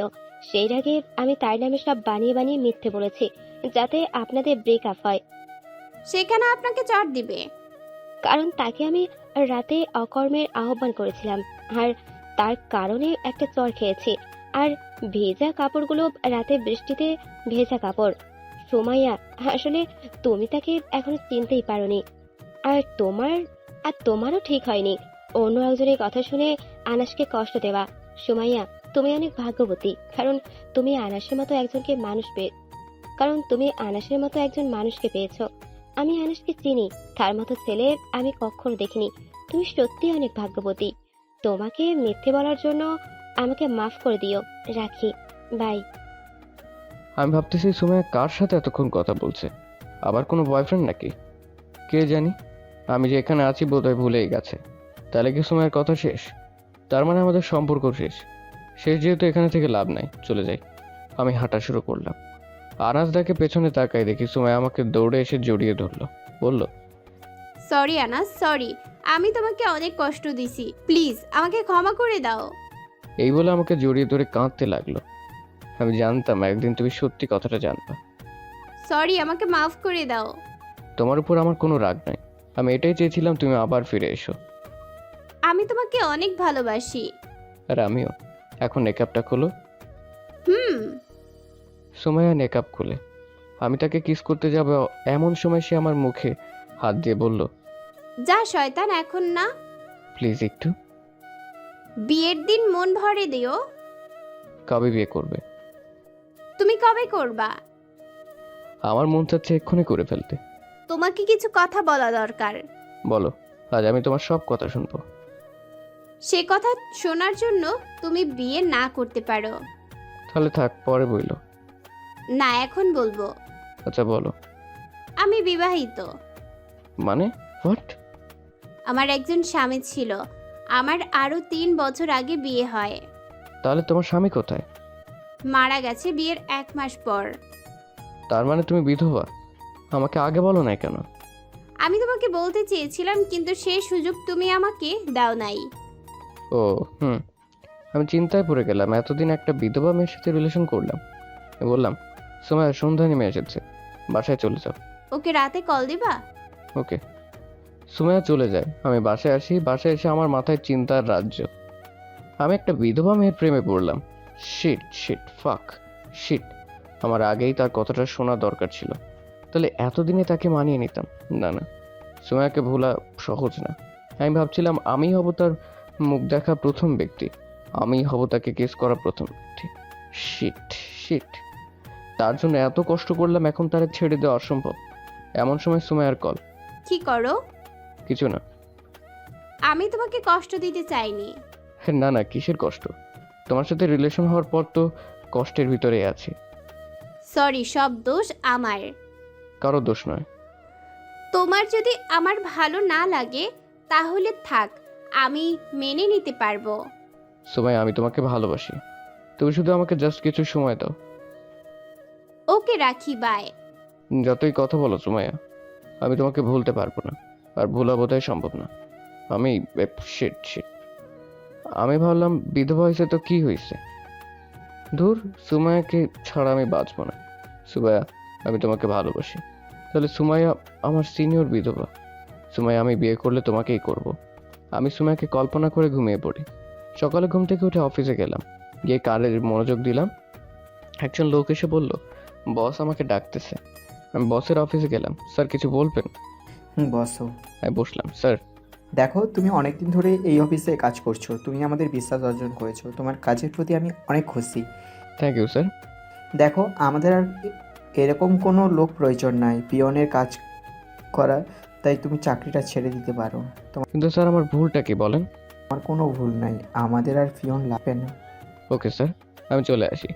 সেই রেস্টুরেন্টে গিয়ে বসলাম, কিছু ভালো লাগছে না। এমনই এক প্যারায় আছি, আর এক দিক দিয়ে চাকরিটা চলে গেল। সুমাইয়াকে একটা ফোন দেই। হ্যালো সুমাইয়া, কি করো? মাত্র গোসল করলাম। ভালো, একটা ব্যাড নিউজ আছে। কি ব্যাড নিউজ? আমার না চাকরিটা চলে গেছে। কেন? তাদের বলে আর পিয়ন দরকার নেই। তুমি এত টেনশন করছো কেন? আমি আছি না, আমি চাকরি করব আর তুমি বাড়ির ভিতরে কাজ সামলাইবা। সত্যি? হুম। তুমি কি বাইরে বের হবা? এখন মাত্র কাজ থেকে আসলাম, খুব বোরিং লাগছে, এখন বের হতে পারবো না। ওকে বাই, রাখি। সুমাইয়াকে আজ রাতে প্রপোজ করব। টাকা পয়সা নিয়ে আমার কোনো টেনশন নাই, কারণ বাবা যে সম্পত্তি রেখে গেছে তা আমার নাতি পুতি সবাই বসে খেতে পারবে। কি রে দোস্ত, এখানে কি করছিস? কে আপনি? আর আমি কবে আপনার দোস্ত হইলাম? আমাকে চিনতে পারছিস না? আমি সাফা। তুই এরকম বোরকা পরে পর্দা করতেছ? তোকে তো চেনাই যাচ্ছে না। তাহলে তুই নিজেকে চেঞ্জ করে ফেলছ? 2 মাস পর আমার বিয়ে। কি বলিস? তার ওই দিনের কথা ভেবে আমি নিজেকে চেঞ্জ করে ফেলেছি, আর আমি সাকসেস হয়েছি। এক ছেলে আমাকে পছন্দ করেছে। ভালো, বিয়ের দাওয়াত দিস। কেন দিব না, অবশ্যই। তোর জন্য এতটুকু। দোস্ত, তোকে অনেক ধন্যবাদ। ওকে, কিছু খাবি? আমার না তাড়া আছে। কিসের তারা? বস, তোর সাথে কথা বলি। ওকে বল। তোর সুমাইয়ার খবর কি? ভালো, এই না বিধবা। বিধবা হয়েছে তো কি হয়েছে? আমারও তাই কথা। তাকে বিয়ে করবি কবে? এখনো ঠিক করি নাই। তাড়াতাড়ি কর ফেল, না হলে দেখবি পাখি উড়াল দেবে। তাহলে আমি যাই, তুই যা, খাওয়ার খা, আমি পরে বিল দিয়ে দেব। তুই যা। আমি বাসায় আসলাম, এসে কাপড় চেঞ্জ করলাম। সন্ধ্যা হলে পারফিউমটা দিয়ে একটা ফুলের তোড়া। বাসায় কিছু না, তোমার কথাই চিন্তা করছিলাম। কেন? ওকে, আসতেছি। একটু পর সুমাইয়া আসে।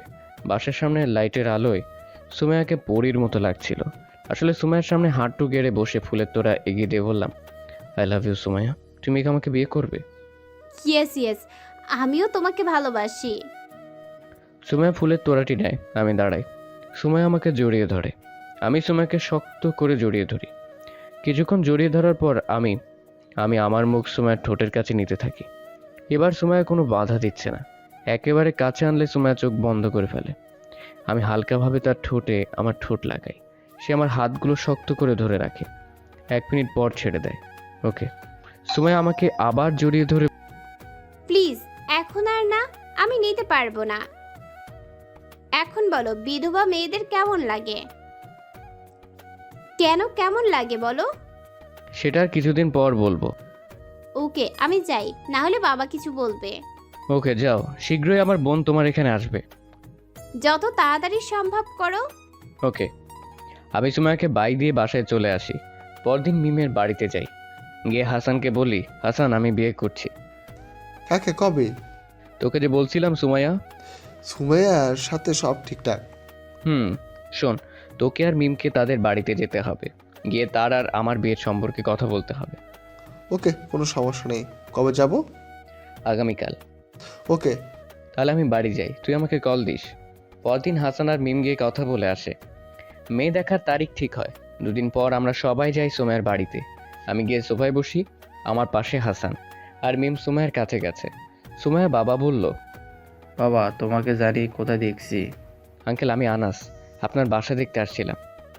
আহ মনে পড়ছে। তুমি কি সুমাইয়াকে বিয়ে করে আমার বাসা ভাড়া উঠবা? আমি হাসানের কানে কানে বললাম, কিছু বলো না। আসলে কি আঙ্কেল, আনাসের এমন একটা বাড়ি আছে, আর ওই দিন আনাস আপনার মেয়েকে দেখতে এসেছিল। ও বুঝছি, এজন্য তোমায় দুজন এতক্ষণ কথা বলছিলা। ঠিক ঠিক। আমি তো ভাবছিলাম মনে হয় বাসা ভাড়া নেবা। এই সুমাইয়া মা তাদের কিছু খেতে দাও। সুমাইয়া মা আমাদের কিছু খাবার দেয়। একটু পর মিম সুমাইয়াকে সাজিয়ে নিয়ে আসে। আমি সুমাইয়ার দিকে হা করে তাকিয়ে আছি। সুমাইয়া একটা নীল কালার শাড়ি পরে, তাকে অপরূপ দেখাচ্ছে। সুমাইয়া সে তার মার পাশে বসে, তারপর আমাকে শরবত দেয়। আমি হাসানের কানে কানে বললাম, হাসান আজকে আমি বিয়ে করব। কি করে? তুই কাজে আনার ব্যবস্থা কর। আচ্ছা দেখি। তার বাবাকে বলো। দেখ আঙ্কেল, আসলে আনাস চাচ্ছে আজকে বিয়েটা হয়ে যেতে। আজকে কেন? আঙ্কেল আপনারা তো জানেনই, শুভ কাজে দেরি নেই। অসুবিধা কি? আজকে যেহেতু তুমি বলছো, তাহলে আমি বলি আজকেই হোক। আমি তাই বলি। দেখ সুমাইয়া কি বলে। সুমাইয়া আজকে তাকে বিয়ে করতে যাচ্ছে, তুই কিছু বলবি? আসলে আমি আনাসের সাথে কথা বলতে চাই। কেন নয়, যাও। আমি আর সুমাইয়া একটা রুমে গেলে সুমাইয়া বলল, তোমার কি হয়েছে? আজকেই কেন বিয়ে করতে চাচ্ছ? কেন তোমার কোনো সমস্যা? না, তাহলে কৌতূহলবশত। শোন, এখন আমি তোমাকে দেখতে এসেছি। এখন আমি তোমাকে দেখে বলবো তোমাকে পছন্দ হয়েছে, তারপর বিয়ের তারিখ ঠিক হবে। কখন? 1-2 মাস পর। আমি এতদিন অপেক্ষা করতে করতে চাই না। কেন? কারণ তোমাকে আমি আজ নতুন রূপে দেখছি। তারপর এটা নিয়ে মানুষ কথা তুলবে না? তোমার আত্মীয় স্বজন? তাহলে কি করে? আমি চিন্তায় পড়ে গেলাম। সুমাইয়ের কতটা ঠিক? আত্মীয় স্বজন কি বলবে? তাদের না জানিয়ে বিয়ে করলে, দাওয়াত না দিলে, না সম্ভব না। তুমি ঠিকই বলেছ। তাহলে এখন যেভাবে হওয়ার কথা সেভাবেই হবে। কতদিন? দেখি কতদিন করা যায়। সুমাইয়া আমাকে জড়িয়ে ধরে বলে, যত তাড়াতাড়ি সম্ভব করো। তোমার জন্য একটা চাকরির ব্যবস্থা করছি। কোথায়? কি বলো, সত্যি? সত্যি। আমি আস্তে আস্তে সুমাইয়াকে ছেড়ে দেই। কোন জায়গায় খুলে বলো। আমার এক ক্লোজ বান্ধবী এক কোম্পানির ম্যানেজার। 2 দিন আগে তার সাথে কথা হয়। আমি জিজ্ঞেস করেছিলাম তার অফিসে কোনো পোস্ট খালি আছেনি। সে বলল আছে। তারপর আমি তোমার সিভিটা দেই। তারপর আজ সকালে সে কনফার্ম করে চাকরি হয়ে গেছে। বলছে আগামীকাল থেকে জয়েন দিতে। তোমাকে কি বলে যে ধন্যবাদ দিব? ধন্যবাদ। ধন্যবাদ দিতে হবে না, এটা আমি তোমার জন্য এমনি করতাম। ওকে চলো সেখানে যাই। আমরা সেখানে দুজনে গেলাম। গিয়ে আমি বললাম, আজকে বিয়ে হবে না, যেভাবে হওয়ার কথা সেভাবেই হবে। ওকে, তুমি তাহলে কবে বলো? আঙ্কেল 1 সপ্তাহ পরে দিলে? এত তাড়াতাড়ি সম্ভব? তাহলে আপনিই বলেন। 1 সপ্তাহের জায়গায় 2 সপ্তাহ দিলে ভালো হবে। ওকে। আমি পরের দিন অফিসে গিয়ে জয়েন করি। এভাবে 2 সপ্তাহ চলে যায়। আগামীকাল আমার আর সুমাইয়ার বিবাহ। আমার ঢাকার আত্মীয় স্বজন ও গ্রামের বাড়ির আত্মীয় স্বজনকে, বন্ধু বান্ধব সবাইকে দাওয়াত দিই। খালি 2 জন বাদে। সেই 2 জন হলো আমার বাবা মা। আজ বাবা মার কথা অনেক মনে পড়ছে। মনে মনে আজ তোমরা 2 জন থাকলে কতই না আনন্দ হতো, কতই না ভালো লাগলো। হে আল্লাহ, পৃথিবীতে এত বাবা মা থাকতে তুমি আমার বাবা মাকে নিয়ে গেলে কেন? আমি বিকেলবেলা কবরস্থানে যাই। বাড়িতে অনেক মানুষ। আমি আসরের নামাজ পড়ে বাবা মার কবরের কাছে যাই, গিয়ে তাদের জন্য দোয়া করি। তারপর সন্ধেবেলা বাড়ি ফিরে আসি। আমার মন একটু ভালো না। মিম আমার মুখ দেখে জিজ্ঞেস করলো, ভাই তোকে কেমন বিষণ্ণ দেখাচ্ছে? মা বাবার কথা মনে পড়ছে, তাই এমন দেখাচ্ছে। মিম মা আর বাবার কথা শুনে কেঁদে অনেক জোরে জোরে কাঁদতে থাকে। আমার চোখ দিয়ে পানি পড়ছে। মিম বলে, মা আর বাবা থাকলে কতই না আনন্দ হতো। হে আল্লাহ, আমার মা বাবা কি দোষ করেছিল তুমি তাদের দুনিয়া থেকে উঠিয়ে নিলে? মিমকে জড়িয়ে ধরে সান্ত্বনা দিতে থাকি। একটু পর জাকিয়া আসে। মা, মামা তোমরা কাঁদছো কেন? তোমার নানা নানির জন্য। নানা নানিরা মারা গেছে? তার জন্যই।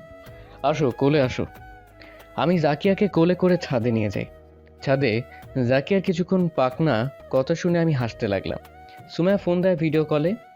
আমি কিছুক্ষণ সুমাইয়ার সাথে কথা বলি। রাতের বেলা গায়ে হলুদ দেয়। আমাদের বিয়ে হয় কমিউনিটি সেন্টারে। সুন্দর করে আমাদের বিয়ে সম্পূর্ণ হয়। আমি একটু পর বাসর ঘরে ঢুকবো। আমি বাইরে হাঁটাহাঁটি করে বাসর ঘরে ঢুকলাম। দেখি সুমাইয়া ঘোমটা দিয়ে বসে আছে। আমি গিয়ে ঘোমটা উঠাই। এত দেরি করলা কেন? কোথায়? আচ্ছা আনাস, তুমি আমাকে কতটুকু ভালোবাসো? অনেক। শুনো, আজ থেকে আমি তোমাকে সংক্ষিপ্তভাবে সুমো ডাকবো। ওকে, অনেক গরম করছে, গয়নাগুলো খুলে দাও। কোথায় গরম? যা শয়তান, খুলে দাও। আমি আস্তে আস্তে সুমাইয়ের গয়নাগুলো খুলে দিই। আমার হাতে স্পর্শে সুমাইয়ের কি জানি হয়। আমার মাথা ধরে ঠোঁটের সাথে ঠোঁট লাগিয়ে দেয়। অনেকক্ষণ পরে ছাড়লে আমিও। এর অনেকদিন পর একদিন অফিস থেকে এসে বললাম, সুমো এক গ্লাস ঠান্ডা পানি দিয়ে লেবু শরবত বানিয়ে দাও, চিনি বাড়িয়ে দিও। সুমো রান্নাঘর থেকে এসে বলল, কেন, তুমি না ঠান্ডা পানি খাও না, চিনিও না খাও না? আরে ওই সময় তো তোমাকে পটানোর জন্য করেছিলাম। যা শয়তান। সুমো এসে আমাকে বালিশ দিয়ে মারতে থাকে। আমি বালিশ ধরে তাকে কাছে এনে ঠোঁটের ভিতরে ঠোঁট লাগিয়ে দিই। 4 মিনিট পর ছেড়ে বললাম, এবার হবে। হবে। সুমো রান্নাঘরে চলে যায় শরবত আনতে। সম্পূর্ণ গল্পটা কেমন হয়েছে জানাবেন প্লিজ। নতুন গল্প শুনতে আমাদের চ্যানেলটি সাবস্ক্রাইব করে বেল বাটনে ক্লিক করুন।